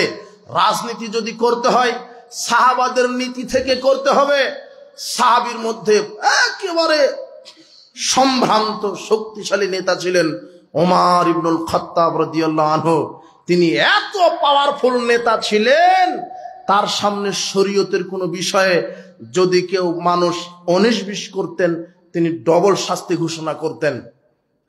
মদ পানের শাস্তি ওমর রাদিয়াল্লাহু আনহু বলছেন 40টা হবে না, 80টা মারো। কেউ যদি ওমরের যুগে মদ পান করতো, বিড়ি সিগারেট জর্দাগুল খেত, তখন ওমর রাদিয়াল্লাহু আনহু তাকে 80টা জুতা পিটা করতেন। কতটা? তোমার হেডমাস্টার কয়টা খেত যদি বাংলাদেশে সংবিধান কোরআন থাকতো? অন্তত 40টা জুতার পিটানি খেত। যে মদ খায় তার প্রথম শাস্তি হলো শরিয়া শাস্তি, কয়টা? জুতার পিটা। ওমর রাদিয়াল্লাহু আনহু অর্ধ পৃথিবীর খলিফা। রাজনীতি শিখতে হবে আলেম ওলামাদের কাছ থেকে, মুহাম্মদ সাল্লাল্লাহু আলাইহি সাল্লামের নীতি থেকে, সাহাবীদের নীতি থেকে। রাজনীতি রাষ্ট্র পরিচালনার নীতি। আমার স্রষ্টাকে, এই জমিনের স্রষ্টাকে, এই রাষ্ট্রের সার্বভৌম ক্ষমতা কার হাতে? যদি আমার স্রষ্টা আল্লাহ হয়, তাহলে আমার জীবন পরিচালিত হবে। আমার কিসে করলেন কিসে অকল্যাণ কে জানেন? আমি কিভাবে রাষ্ট্র পরিচালনা করব, আমার স্রষ্টাই আল্লাহ। আমার বিধান দিতে পারে কে? আল্লাহ। আমি কিভাবে মুনাফিকি করছি, স্রষ্টা আমার আল্লাহ, আর আমি বিধান মানছি শয়তানের। আমি আল্লাহর সাথে মুনাফিকি করেছি। আপনি বিচার মাঠে ধরা খাবেন। সবচেয়ে উত্তম বিধান হচ্ছে কোরআন। এই কোরআন দিয়ে মানুষকে পরিচালিত হতে হবে। সমাজে, রাষ্ট্রে, শিক্ষা ব্যবস্থায়, সব ক্ষেত্রে যতদিন এদেশের মানুষ ইসলাম সার্বিকভাবে মেনে চলবে না, ততদিন পুলিশ র‍্যাব দিয়ে বাংলার জমিনে চাঁদাবাজি, দুর্নীতি বন্ধ হবে না, জেনা ব্যভিচার, মাদক বন্ধ হবে না। যখন ইসলাম রাষ্ট্রীয়ভাবে কায়েম হবে, সংবিধান হবে কোরআন হাদিস, তখন এই দেশে শান্তি ব্যবস্থা কায়েম হবে, চুরি বন্ধ হবে, জেনা বন্ধ হবে, মাদকতা বন্ধ হবে, আপনার দুর্নীতি বন্ধ হবে। এটাই হলো ইসলামী রাজনীতি। রাষ্ট্র চালানোর নীতি, রাষ্ট্র চালানোর আইন, মানুষ পরিচালনা হওয়ার আইন। মানুষের স্রষ্টা আল্লাহ, মানুষ পরিচালিত হওয়ার সংবিধানও দিয়েছেন আল্লাহ। সে আল্লাহর বিধানে আমাকে চলতে হবে। আমি কথা বলি আল্লাহর ক্ষমতায়, আল্লাহ আমাকে ক্ষমতা দিয়েছেন তাই কথা বলি। আমি চলি পা দিয়ে, পায়ের শক্তি দিয়েছেন আল্লাহ। হাত দিয়ে ধরি, আমার হাত দিয়ে ধরার ক্ষমতা দিয়েছেন আল্লাহ। আমি আল্লাহর ক্ষমতার বাহিরে নই। আমি আল্লাহর সাথে কিভাবে গাদ্দারি করি, কিভাবে মুনাফিকি করি, আমার স্রষ্টাই তো আল্লাহ। আমি চলবো আল্লাহর বিধানে, কিন্তু কিভাবে মানুষের তৈরি করা মতবাদ আমি মেনে চলতে পারি, কিভাবে মানুষের আইন আমি মেনে চলতে পারি। মানুষ মানুষের আইন মানতে পারে না, মানুষ আল্লাহর আইন মানবে। এটাই হলো পরিপূর্ণ মুসলিমের বৈশিষ্ট্য। শুনেন, রাজনীতিবিদ যারা রাষ্ট্র চালায় এদেরকে বলা হয় রাজনীতিবিদ। মুহাম্মদ সাল্লাল্লাহু আলাইহি ওয়াসাল্লাম রাষ্ট্র পরিচালনা করেননি, তাহলে উনিও তো রাজনীতিবিদ। 4 খলিফা রাষ্ট্র পরিচালনা করেননি, তারাও তো রাষ্ট্রবিজ্ঞানী, রাজনীতিবিদ। আমাদের রাজনীতি শিখতেই হবে মুহাম্মদ সাল্লাল্লাহু আলাইহি ওয়াসাল্লামের নিকট থেকে, সাহাবীদের নিকট থেকে। সাহাবীদের নিকট থেকে রাজনীতি শিখবে কেন তোমার নেতা? ওমর রাদিয়াল্লাহু আনহু রাজনীতি যদি শিখে, তোমার নেতা তো চুরি করতে পারবে না। ওমর রাদিয়াল্লাহু আনহু অর্ধ পৃথিবীর খলিফা, রাতের আধারে অভাব দুঃখিনী মানুষের দ্বারে দ্বারে যাচ্ছেন। একদিন দেখে তাঁবুর ভিতর থেকে কান্নার আওয়াজ আসে। ওমর রাদিয়াল্লাহু আনহু গিয়ে বলছেন, বুড়িমা খবর তো? ওই যে আমার ছোট বাচ্চারা ক্ষুধার জ্বালায় কান্নাকাটি করে, আমি ওই পাত্রের ভিতরে পাথর আর পানি দিয়ে নাড়াচাড়া করছি, আর আমার ছেলে মেয়েকে বলছি যে গোস্ত রান্না হচ্ছে, একটু পরেই খাবি। সান্ত্বনা দিচ্ছি মিথ্যা, যাতে করে আমার বাচ্চারা কান্নাকাটি করে করে রাতে ঘুমিয়ে যাই, সকালে কোনো একটা ব্যবস্থা হবে। ওমর রাদিয়াল্লাহু আনহু এটা শোনার পরে বলছেন, সর্বনাশ, মনে হচ্ছে যেন আমার পায়ের তলা থেকে মাটি খসে পড়ছে। আমি ওমর অর্ধ পৃথিবীর খলিফা, আর আমার রাজ্যে না খেয়ে বাচ্চা কান্নাকাটি করবে, যদি আল্লাহ আমাকে ধরে। ওমর রাদিয়াল্লাহু আনহু বলেছিলেন তখন, ফোরাত নদীর তীরে যদি একটা ছাগল না খেয়ে মারা যায়, এর জন্য আল্লাহ আমাকে ধরবেন। যেখানে মানুষ না খেয়ে কাতরাচ্ছে, না জানে আল্লাহ আমাকে কিভাবে পাকড়াও করবেন। তিনি দৌড়ে চলে গেলেন বাইতুল মাল ফান্ডে, গিয়ে আসলাম নামের এক খাদেমকে বললেন, শোনো আসলাম, আটার বস্তা আমার কাঁধে উঠাও, তরি তরকারি আমার কাঁধে উঠাও। খাদেম বলছে, মন্ত্রী সাহেব, হে ওমর ইবনুল খাত্তাব, আপনি তো অর্ধ পৃথিবীর খলিফা, আপনি কেন আটার বস্তা কাঁধে নিবেন? আটার বস্তা বহন করার জন্য আমি তো খাদেম আছি। তখন ওমর মুখ দিয়ে বলছেন, শোনো, যেই পরিস্থিতি আমি দেখে আসলাম, আল্লাহ আমাকে বিচার মাঠে অপরাধী করবেন, কাজে আমার বোঝা আমাকে বহন করতে দাও। অর্ধ পৃথিবীর খলিফা একজন অসহায় মানুষের খাদ্য কাঁধে বহন করে রাতে গিয়ে পৌঁছিয়ে দেয়। যেই ওমর আটা বহন করে ফকির মিসকিনের বাড়িতে আটার বস্তা পৌঁছিয়ে দেয়, আর সেই উমর নামের এত বড় রাজনীতিবিদ, বিশ্বের সবচেয়ে বড় রাজনীতিবিদ, অর্ধ পৃথিবীর খলিফা, যেই উমর আটার বস্তা কাঁধে বহন করে আপনার অসহায় মানুষের বাড়িতে আটার বস্তা কাঁধে বহন করে পৌঁছিয়ে দেয়, ঠিক এই জামানায় অনেক রাজনীতিবিদ আছে, ওই সময়তে আটার বস্তা চুরি করে এরা। যেই উমর খাদ্য পৌঁছিয়ে দেয়, ওই উমরের মতোই ওই রাষ্ট্রের কিছু দুর্নীতিবাজ নেতা, এরাও রাষ্ট্র পরিচালনা করে। উনি খাদ্য পৌঁছিয়ে দেয় এতিমের মুখে, আর ইনি ওই এতিমের খাদ্যটাই চুরি করে নিজে খায়। এই নেতার কি হবে বিচারের মাঠে? এদেশের নেতা নাত্রী, নেতা হয় মানুষের টাকা, রাষ্ট্রীয় টাকা চুরি করার ধান্দাতে। একটা এমপি, একটা চেয়ারম্যান হতে খরচ হয় 1 কোটি টাকা, ও খরচ করে 1 কোটি। ও 1 কোটি খরচ করে আর নিয়ত করে যে ক্ষমতায় গেলেই 50 কোটি চুরি করবো আমি। ও খরচ করেই চুরি করার ধান্দাতে। আপনি এই নেতার পিছনে কেন ঘুরেন? কোন চোর, কোন দুর্নীতিবাজ, এরা নেতা হওয়ার যোগ্যতা রাখে না। জবাবদিহি থাকতে হবে, তাকওয়াশীল হতে হবে। উমর রাদিয়াল্লাহু আনহু এত পরহেজগার শাসক ছিলেন, তিনি গনিমতের মাল বন্টন করছেন, একটা করে চাদর সবাইকে দিলেন। তার অভাব অনাথিনী, দুঃখী গরিব মানুষ এবং তার রাজ্যের সবাইকে একটা করে চাদর দিলেন। দিতে দিতে তিনিও তার ভাগে একটা পেয়েছেন, তার ছেলেকে দিয়েছেন, তার পরিবার সবাইকে একটা করে দিয়েছেন। এখন কিছুদিন পরে ওমর রাদিয়াল্লাহু আনহু খুতবা দিতে উঠেছেন, তো জনগণ দেখছে যে ওমরের গায়ে 2টা চাদর দিয়ে জোড়া দেওয়া জুব্বা। এখন জনগণ সন্দেহ পড়ে গেল, কি ব্যাপার, ওমর কি একটা চাদর বেশি দুর্নীতি করলো নাকি? আমাদেরকে একটা দিলেন, ওমরের গায়ে কেন 2টা চাদর?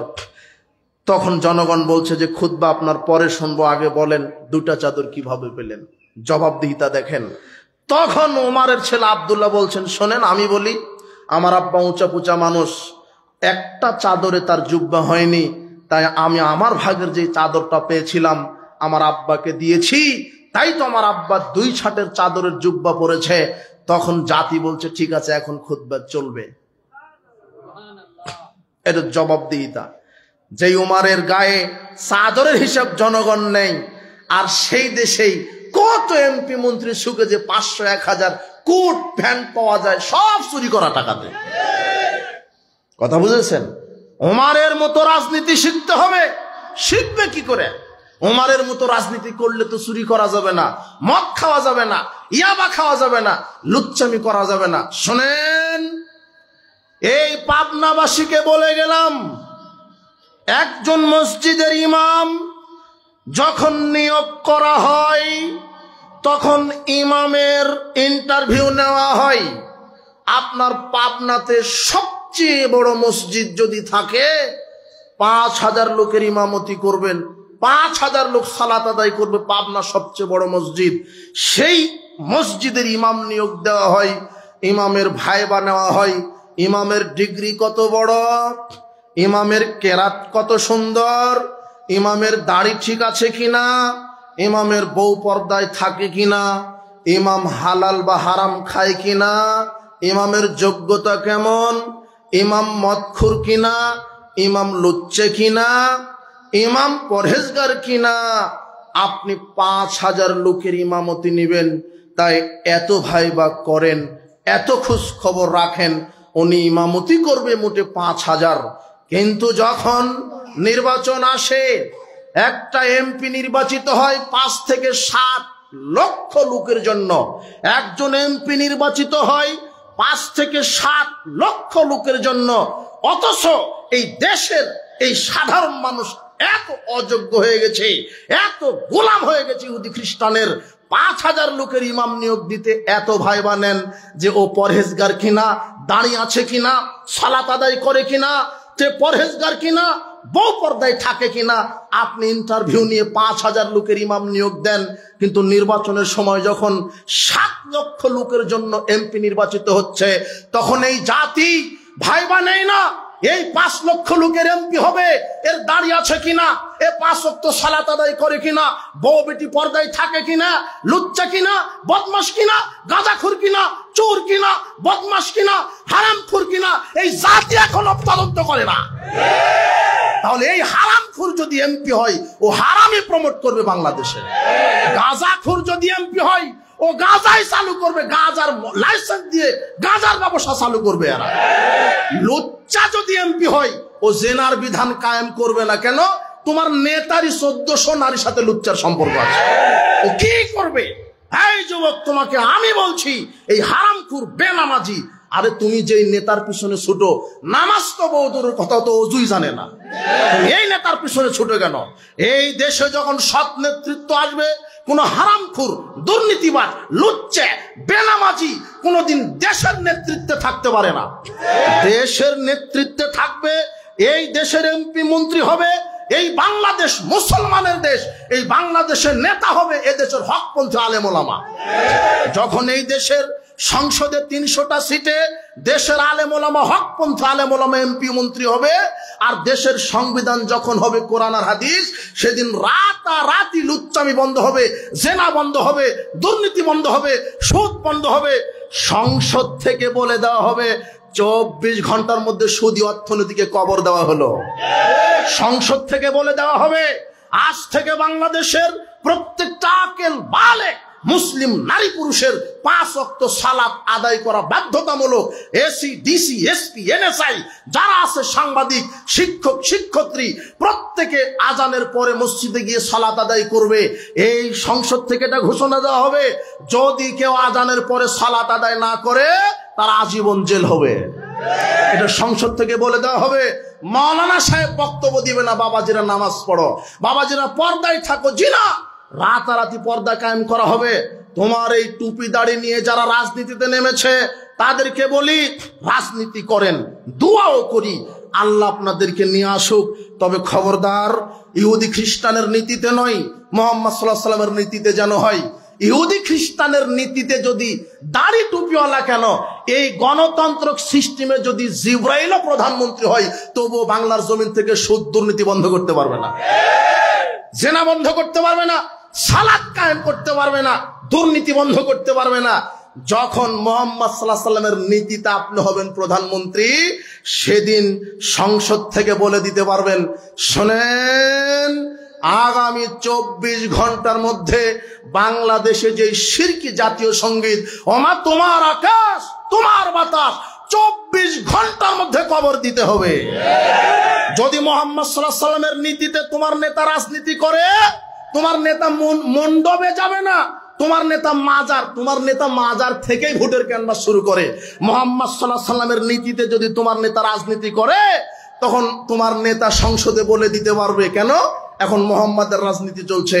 তোমার এই নেতাই বলবে, শোনো, মুহাম্মদ সাল্লাল্লাহু আলাইহি ওয়াসাল্লাম আলীকে যেই ভাষায় বলেছিলেন, লা তাদাতিম সালালা তামাসতাহু ওয়ালা কবরান মুশরিফান লা সাওয়াইতাহু, শোনো আলী, যত কবর উঁচু দেখছো, মাজার উঁচু দেখছো, খানকা দরগা, যত মাজার খানকা দরগা উঁচু পাবে, সব লাথি মেরে সমান করে দাও। এই সংসদ থেকে 24 ঘন্টার মধ্যে বিল পাস হবে, মাজার খানকার কবর রচনা করে দাও।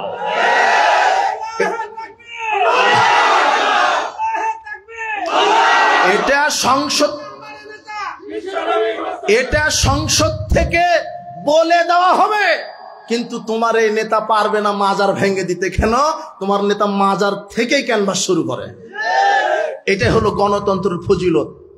গণতন্ত্রের ফজিলত আছে। এমন হারামখুরকে ভোট মেরে দিলেন, আপনার ভোটে যদি ওই লুচ্চামি করে, এমপি হওয়ার পরে ও যত লুচ্চামি করবে সম পরিমাণ পাপ অ্যাকাউন্ট আপনার আমলনামাতেও ঢুকানো হবে। এই প্রচলিত বেহায়াপনা উলঙ্গ রাজনীতি বাদ দিয়ে মুহাম্মদ সাল্লাল্লাহু আলাইহি ওয়াসাল্লামের রাজনীতি শিখুন। আল্লাহ আপনাকে কবুল করুন। আমি আপনার বিরোধী নই, কোন দলের বিরোধী নই। ইসলাম দলের বিরোধী করে না, নেতার বিরোধী করে না, নেতার পরিবর্তন চায় না, দলের পরিবর্তন চায় না। ইসলাম নীতির পরিবর্তন চায়। আপনি ক্ষমতায় থাকেন, নীতি পরিবর্তন করতে হবে। ইহুদি খ্রিস্টানের নীতি বাদ দেন, কোরআন হাদিসের নীতিকে সংবিধান হিসেবে চালু করেন। এটা আমাদের দাবি। এই জন্য সাবধান হে যুবক, তুমি কোন নেতার পিছনে ঘুরো, তুমি সাবধান হয়ে যাও। বেনামাজি মদখুর গাঁজাখুর এরা নেতা হওয়ার যোগ্যতা রাখেন। আশ্চর্য কথা, ৯৫% মুসলমানের দেশে তুমি একটা তাফসির মাহফিল করবা, তাই বেনামাজির কাছে অনুমতি নিবার যেতে হয়। একটু অনুমতি দেন। তুমি লুচ্চামি করো, যখন কনসার্ট করো, নর্তকী নাচাও, মদের অনুষ্ঠান করো, তখন অনুমতির প্রয়োজন হয় না। জালসা করার সময় তো অনুমতি প্রয়োজন হবে মানে কি বলো তুমি? আশ্চর্য কথা। এই দেশ মুসলমানের, এই দেশের নেতৃত্ব দিবে দেশের হকপন্থী আলেম ওলামা। যেদিন হকপন্থী আলেম ওলামা সংসদে বসবে, কোরআন সুন্নাহ যখন সংবিধান হবে, তখন দেশের মানুষ ছিনতাই, চুরি, দুর্নীতি থেকে মুক্ত পাবে, নিরাপদে বসবাস করতে পারবে। এই জন্য বলেছিলাম যে দল আছে অনেক, কিন্তু আপনাকে হকপন্থী দল হতে হবে। হকপন্থী দল কোনটা? হকপন্থী দলের কোনো নাম নাই, শুধু বৈশিষ্ট্য আছে। কি বৈশিষ্ট্য? সালাত যার বিধানে, রাজনীতিও তার বিধানে। কথা বুঝিনি মনে হয়। এটা হলো হকপন্থী দলের বৈশিষ্ট্য। ১ নম্বর বৈশিষ্ট্য কি? তারা সার্বিক জীবনে আল্লাহর বিধান মেনে চলবে। সার্বিক জীবন মানে সালাত আল্লাহর বিধান, অর্থনীতি আল্লাহর বিধান। ২ নম্বর বৈশিষ্ট্য, তারা রাসূল সাল্লাল্লাহু আলাইহি ওয়াসাল্লামের আদর্শকে বুকে ধারণ করবে। সার্বিক জীবনে রাসূল সাল্লাল্লাহু আলাইহি ওয়াসাল্লামকে আঁকড়ে ধরবে, রাসূলের সুন্নাহ অনুযায়ী জীবন পরিচালনা করবে। সালাত, সিয়াম, হজ, যাকাতেও রাসূলের সুন্নাহ আছে, রাজনীতিতেও কার সুন্নাহ আছে? আপনি শুধু মনে করেছেন দাড়ি আর টুপি রাখা রাসূলের সুন্নাহ? জি না। রাষ্ট্র যে পরিচালনা করতে হবে, এর নীতিও নিতে হবে একজন মানুষ থেকে, যার নাম মুহাম্মদ সাল্লাল্লাহু আলাইহি ওয়াসাল্লাম। যখন আপনি সার্বিক জীবনে মেনে চলবেন, তখন আপনি হবেন হকপন্থী দলের ফেরকা নাজির অন্তর্ভুক্ত। তবে মুহাদ্দিসগণ ফেরকায়ে নাজির বৈশিষ্ট্যগত নাম দিয়েছেন। কি গত? বৈশিষ্ট্যগত। এক শ্রেণীর শয়তানের দালাল বের হয়েছে, এরা বলছে আহলে হাদিস বলা যাবে না, মুসলিম বলা লাগবে। তো মুসলিম কি? শিয়ারাও তো মুসলিম, কাদিয়ানিরাও মুসলিম, আপনার ওই যারা কবর পূজা করে এরাও মুসলিম। তো আপনি কোন মুসলিম হবেন? আমি আকীদাতে সালাফি, জাতিতে মুসলিম। আমি যখন বিজাতিদের সামনে দাঁড়াবো আমি বলবো মুসলিম, আর যখন আমি বেদাতিদের সাথে সামনে দাঁড়াবো তখন আমি বলবো আমি একজন আহলে হাদিস মুসলিম। আহলে হাদিস একটা আন্দোলনের নাম। আহলে হাদিসের নাম শুনলেই সমাজে কম্পন সৃষ্টি হয়ে যায়। আহলে হাদিস কোন প্রচলিত মতবাদ মাযহাবের গোলামি করে না। আহলে হাদিস সব কোরআন হাদিসে বিশ্বাসী। আহলে হাদিসের জনসংখ্যা না থাকতে পারে, অর্থ না থাকতে পারে, ক্ষমতা না থাকতে পারে, আহলে হাদিসের দলিলের জোর আছে আলহামদুলিল্লাহ। আহলে হাদিসের দলিল ছাড়া কথা বলে না। আমাদের মাথা থেকে পা পর্যন্ত, সালাত থেকে রাজনীতি, সব ক্ষেত্রে কোরআন সুন্নাহর দলিল দ্বারা পরিপূর্ণ আলহামদুলিল্লাহ। আমরা মানুষের কোনো সার্বভৌমত্ব বিশ্বাস করি না, আল্লাহর সার্বভৌমত্বে বিশ্বাস করি। আমরা রাসূল সাল্লাল্লাহু আলাইহি ওয়াসাল্লামের বিধানে বিশ্বাস করি। আহলে হাদিসের বৈশিষ্ট্য এটা। আজকে সারা পৃথিবীতে স্লোগান উঠেছে আহলে হাদিস ইহুদি খ্রিস্টানের দালাল, এদেরকে নিধন করো, এদেরকে বাধা দাও। জিনা, ফেরাউন ডুবে মরেছে, নমরুদ জুতার বাড়ি খেয়ে বিদায় নিয়েছে। আহলে হাদিসের একজন আলেমকে লাঞ্ছিত করবা, আল্লাহ 100 জন আলেমকে প্রতিষ্ঠা করাবেন। আহলে হাদিসের একটা মসজিদ ভাঙবা, আল্লাহ এরকম 10টা মসজিদ নির্মাণ করে দিবেন। আহলে হাদিসদের আন্দোলন ঠেকানো যাবে না। আহলে হাদিসকে লাথি দেওয়া মানে আতরের ডিব্বাতে লাথি দেওয়া। আতরের ডিব্বাতে লাথি দিলে সারা পৃথিবী কোরআন সুন্নাহ ছড়িয়ে যাবে। আহলে হাদিসকে আঘাত করলে আতরের সেন্ডের মতো সারা পৃথিবী তাওহীদ প্রচার প্রতিষ্ঠা হবে ইনশাআল্লাহ, আজ হোক আর কাল হোক। এই জন্য বাতিলের সামনে কোনোদিন মাথা নত করবেন না। আহলে হাদিস কোনো কাপুরুষ আহলে হাদিস হতে পারে না।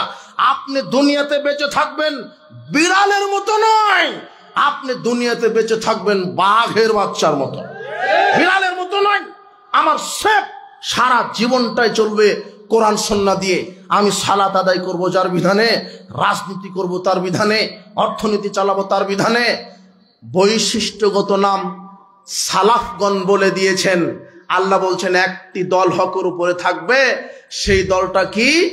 আলী ইবনুল মাদিনী বলছেন, আজ থেকে 1200 বছর পূর্বে আলী ইবনুল মাদিনী ইমাম বুখারীর উস্তাদ, তিনি বলছেন আল্লাহ যে বলেছেন একটি দল হকের উপরে থাকবে, তিনি 1250 বছর পূর্বে বলেছেন হুম আহলুল হাদিস, সেই নাজাত প্রাপ্ত দল হচ্ছে আহলে হাদিস।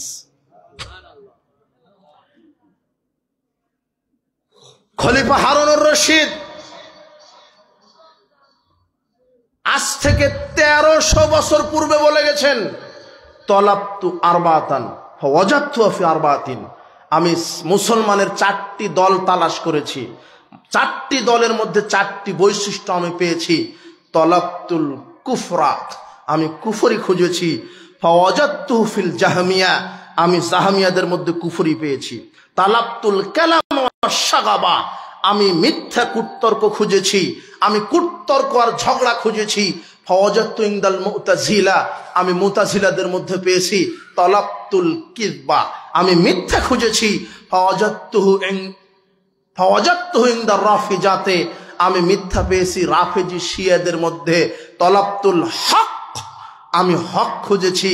ফাওয়াজাদতুহু মা আসহাবিল হাদিস, আমি হক পেয়ে গেছি আহলে হাদিসদের মধ্যে। এটা 1300 বছর আগেকার কথা, 1300 বছর আগেকার।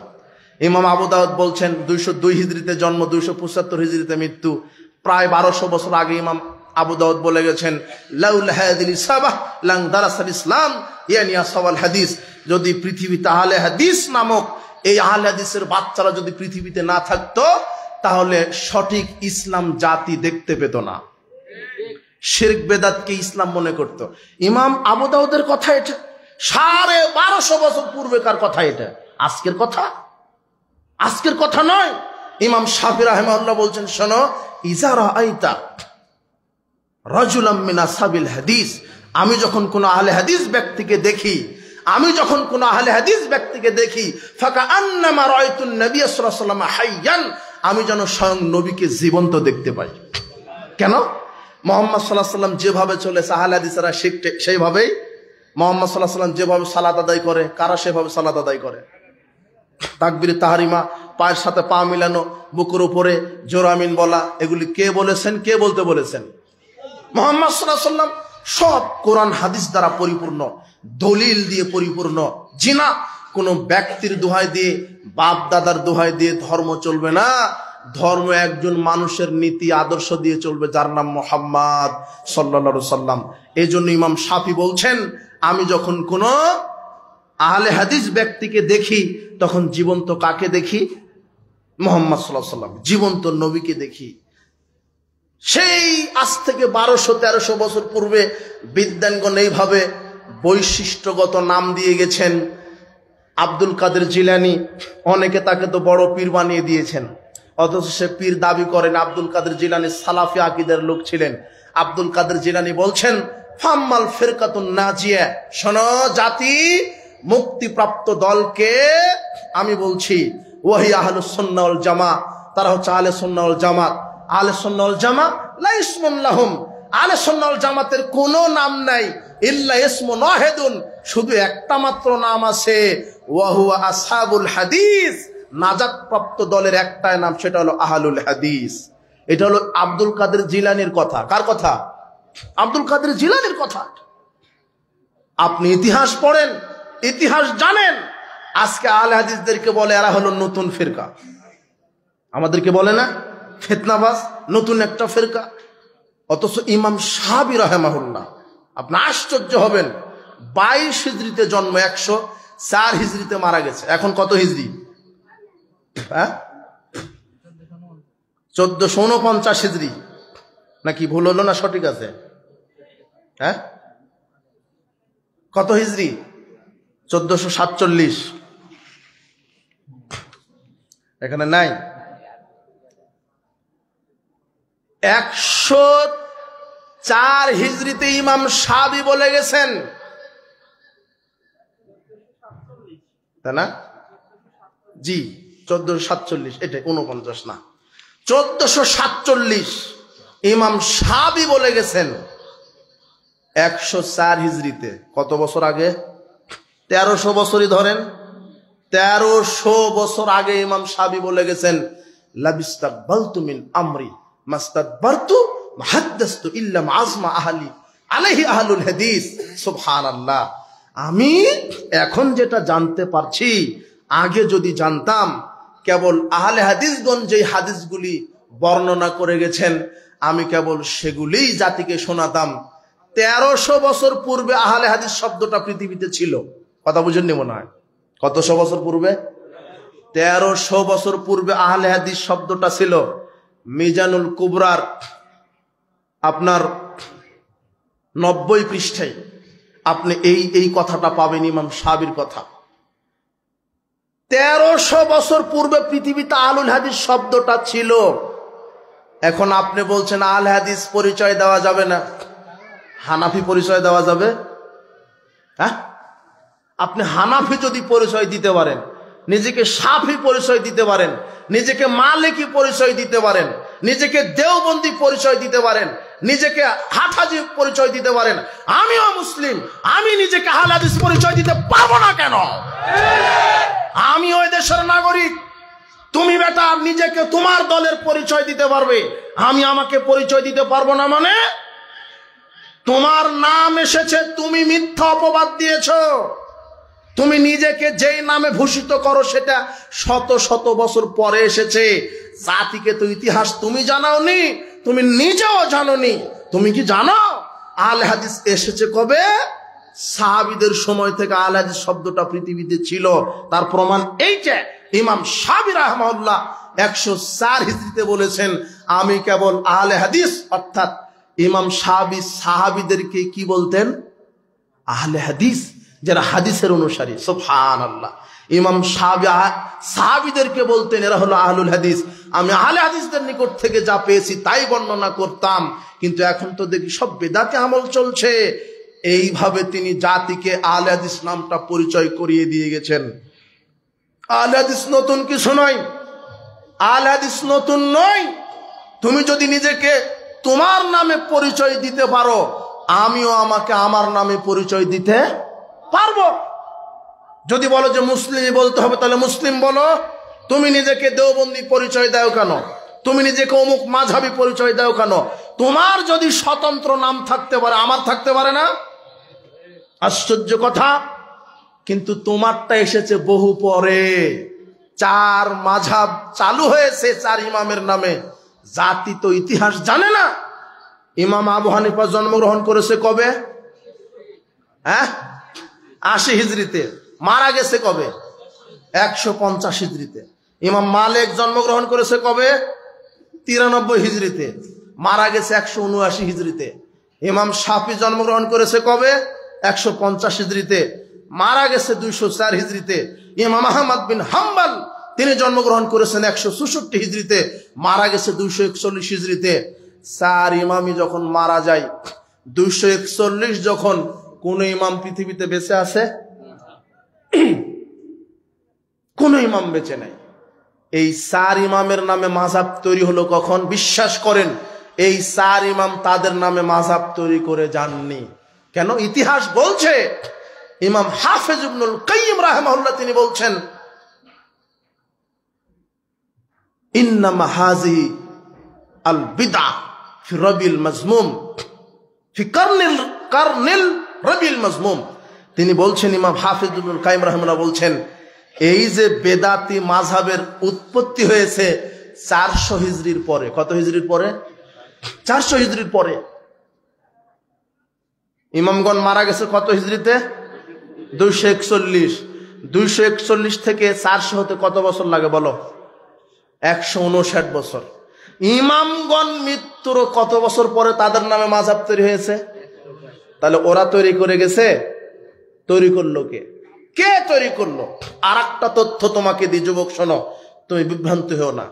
নিঃসন্দেহে ইমাম আবু হানিফা তার নামে মাযহাব তৈরি করে যাননি। নিঃসন্দেহে ইমাম শাফি, মালিক তাদের নামে মাযহাব তৈরি করে যাননি। আরে মাযহাব তো তৈরি হওয়ার কথা ছিল সাহাবীদের কারো নামে। বুঝো ভালো করে, তোমার চার মাযহাব, না এরা রাসূলের সাহাবী, না এদের উপর ওহী নাজিল হয়েছে। নিঃসন্দেহে এরা বড় আলেম, আমরা অস্বীকার করি না, বড় আলেম, তাদের অনেক মর্যাদা। কিন্তু মাযহাব যদি তুমি তৈরি করতে, যতই বড় আলেম হোক এই চারজন, একজন সাহাবীদের চাইতে এরা কেউ বড় না। বড়? বুঝেননি? ভালো করে বুঝেন আপনি। তাহলে মাযহাব এই চার ইমামের নামে তৈরি না হয়ে চার খলিফার নামে তৈরি হওয়ার কথা ছিল। তো ইমাম আবু বকরি মাযহাব, উমরি মাযহাব, উসমানী মাযহাব, আলী মাযহাব, কথা বুঝেননি? হয়েছে ওদের নামে। কিন্তু এই চার ইমামের নামে মাযহাব তৈরি করে, আলাদা আলাদা আকীদা আমল তৈরি করে আমরা সমাজে বিভ্রান্ত লাগাইনি। তোমরাই সমাজে ভ্রান্ত আমল প্রতিষ্ঠা করে মুসলমানের ভিতরে পার্থক্য সূচিত করেছো। তোমরা যে আমল তৈরি করো, আপনি যে আমল তৈরি করেছেন আকীদা, আপনার এই আমল আকীদার সাথে চার ইমামের কোনো সম্পর্ক নেই। জি না। ফরজ সালাতের পরে সম্মিলিত মোনাজাত করেন, একটা ফতোয়া দেখান ইমাম আবু হানিফা থেকে। মিলাদ কিয়াম করে বেড়ান, ইমাম আবু হানিফা থেকে ফতোয়া দেন। চার আঙ্গুল ফাঁকা রেখে সালাতে দাঁড়ান, আপনি কোন মার্কা হানাফি? ইমাম আবু হানিফার কোন কিতাব থেকে একটা জাল বাক্য আপনি দেখাতে পারবেন না। আপনি চার আঙ্গুল ফাঁকা রেখে দাঁড়ান মানে আপনি শুধু ইমামের নাম ভাঙিয়ে খান, আপনি একটা প্রতারক, আপনি ধর্মের দালাল, আপনি একটা। ইমাম আবু হানিফার আকীদার সাথে আপনার আকীদার মিল নেই। ইমাম আবু হানিফার আকীদা আল্লাহর হাত আছে, পা আছে, সিহারা আছে, আর আপনার আকীদা আল্লাহ নিরাকার। মিলল? আল ফিকুল আকবার খুলেন, 66-67 পৃষ্ঠায় ইমাম আবু হানিফা স্বর্ণাক্ষরে লিখে গেছেন, বলে গেছেন। কি বলে গেছেন? ওয়ালাহু ইয়াদুন ওয়া ওয়াজহুন ওয়া নাফসুন কামা যাকারাহুল্লাহু তাআলা ফিল কোরআন। ইমাম আবু হানিফা নিজে বলছেন আল্লাহর হাত আছে, ওয়ালাহু ইয়াদুন ওয়া নাফসুন, তার নফস আছে, তার চেহারা আছে, যেমন আল্লাহ নিজেই কোরআনে বর্ণনা করেছেন। দেখেন, ইমাম আবু হানিফা নিজেই বলছেন আল্লাহ কোরআনে তার হাতের কথা কি করে গেছেন? বর্ণনা করেছেন। কোথায়? সূরা সাদ 38 নম্বর সূরা 78 নম্বর আয়াত। আল্লাহ বলছেন, ইয়া ইবলিস মা মানাকাং তাসজুদা লিমা খালাকতু বিয়াদাইয়া। হে ইবলিস, আমি যে আদমকে আমার দুই হাতে তৈরি করলাম, সে আদমকে তুই সেজদা দিলি না কেন? আল্লাহ কয় হাত দিয়ে আদমকে তৈরি করেছেন? সূরা হুদের 37 আয়াত। আল্লাহ নূহ আলাইহিস সালামকে বলছেন, ওয়াসনাইল ফুলকা বিআয়ুনিনা, হে নূহ, তুমি আমার চোখের সামনে নৌকা তৈরি করো। কার সামনে? আল্লাহর কি আছে? আইনামা তুয়াল্লু ফাসাম্মা ওয়াজহুল্লাহ। আল্লাহ বলছেন যেদিকেই তোমরা তাকাও সেদিকেই আমি আল্লাহর চেহারা রয়েছে। আল্লাহর কি আছে? চেহারা। আল্লাহ বলছেন ইয়াউমা ইয়াকশাফু আন সাকিউ ওয়া ইদউনা ইলাস সুজুদে ফালা ইস্তাতিউন। বিচারের মাঠে আল্লাহ পায়ের নলা প্রকাশ করবেন। সূরা কলমের 42-43 আয়াত। আল্লাহর পায়ের কি আছে? নলা। যেভাবে আছে ওইভাবে অনুবাদ করেন। সাকিন শব্দটা হচ্ছে পায়ের নলা। সাকিন, পায়ের নলা। আল্লাহর পাও আছে। বুখারী খুলেন, জাহান্নাম অধ্যায় খুলেন, আল্লাহ বলছেন ফাম্মান্নার ফালা তামতালিউ, জাহান্নাম পূর্ণ হবে না হাত্তা ইযাল্লাহু রিজলাহু, যতক্ষণ না আল্লাহ তার পা ঢুকে না দিবেন। আল্লাহর কি আছে? আল্লাহর পা আছে, হাত আছে, চক্ষু আছে। আল্লাহ নিজেই বলেছেন তার পরিচয়, তার গুণের কথা। কিন্তু আমি বিকৃত করার কে? কিন্তু এটা মাথায় রাখবেন, আল্লাহকে কারো সাথে তুলনা করা যাবে। আল্লাহর হাত অমুকের মতো, আল্লাহর চোখ অমুকের মতো, এটা বলা। আল্লাহর হাত যেমন তার মতো শোভা পায়, তবে আপনাকে বিশ্বাস রাখতে হবে আল্লাহর কি আছে? হাত আছে, পা আছে, আকার আছে। নিরাকার বলা যাবে? তা আপনি কোন মার্কা হানাফি? আপনি কোন মার্কা? আপনি মাযহাবী। আপনি আল্লাহকে আকার মানতে রাজি নন, ও আবার বলে যে আবু হানিফা 99 বার দেখেছে, তো আকার নাই তো দেখলো কি? কি এক চিটার বাটপাড়ি কথা বুঝেননি মনে হয়? মোহাম্মদ নূরের তৈরি? জি না। কোরআন বলছে কুল ইন্নামা আনা বাশারুম মিসলুকুম।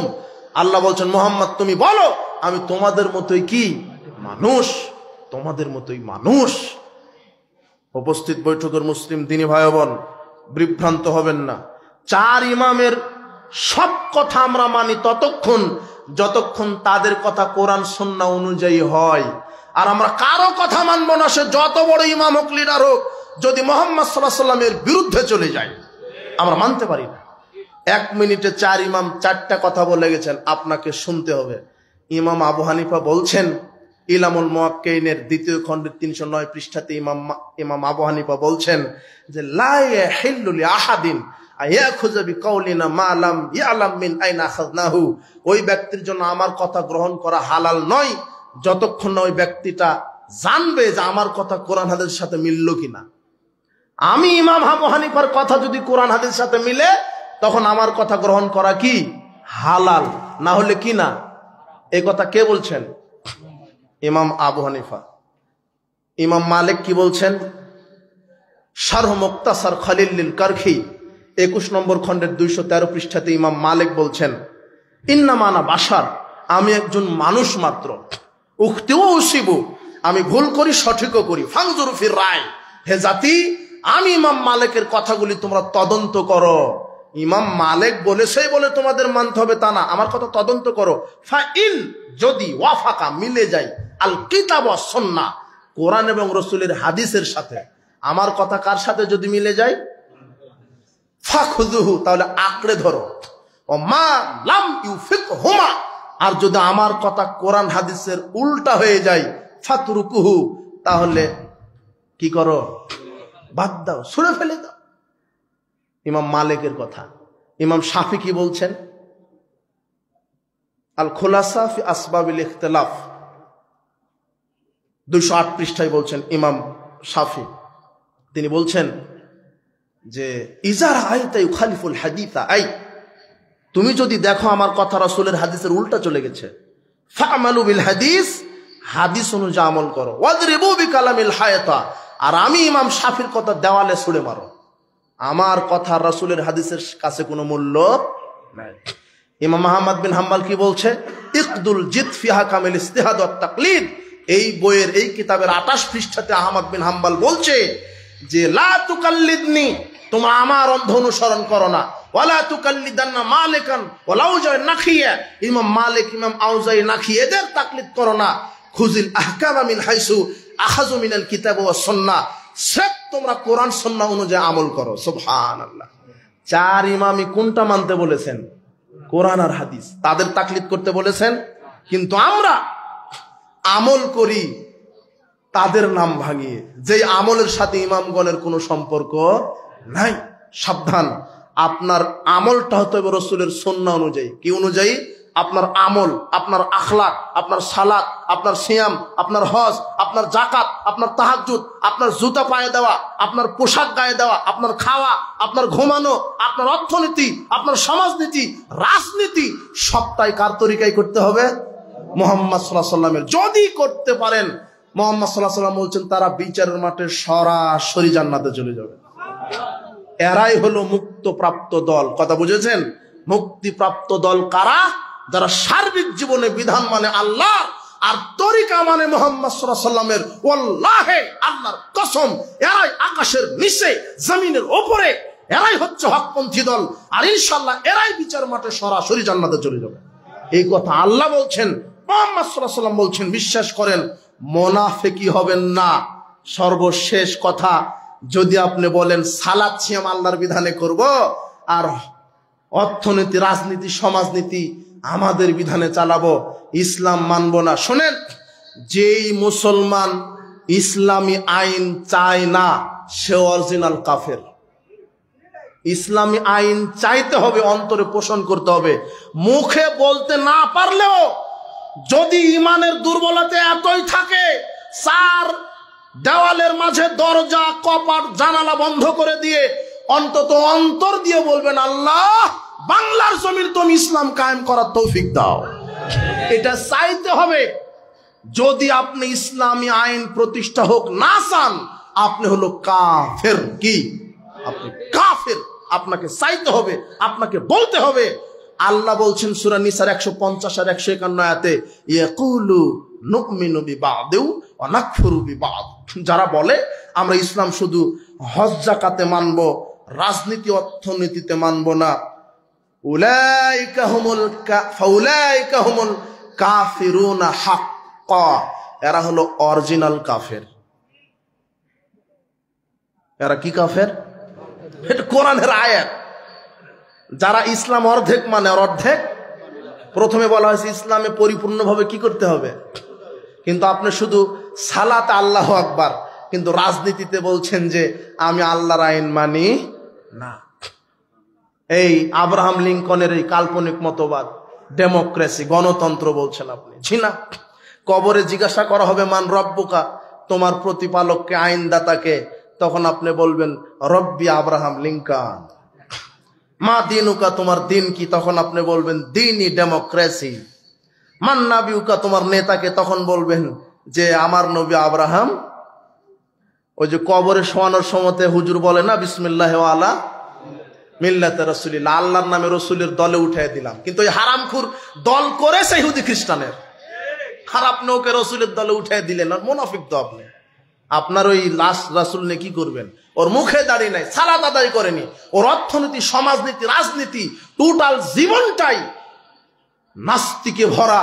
ইহুদি খ্রিস্টানকে সে লিডার মেনেছে, আর মরার সময় ওকে মোহাম্মদের দলে উঠাই দিলেন আপনি।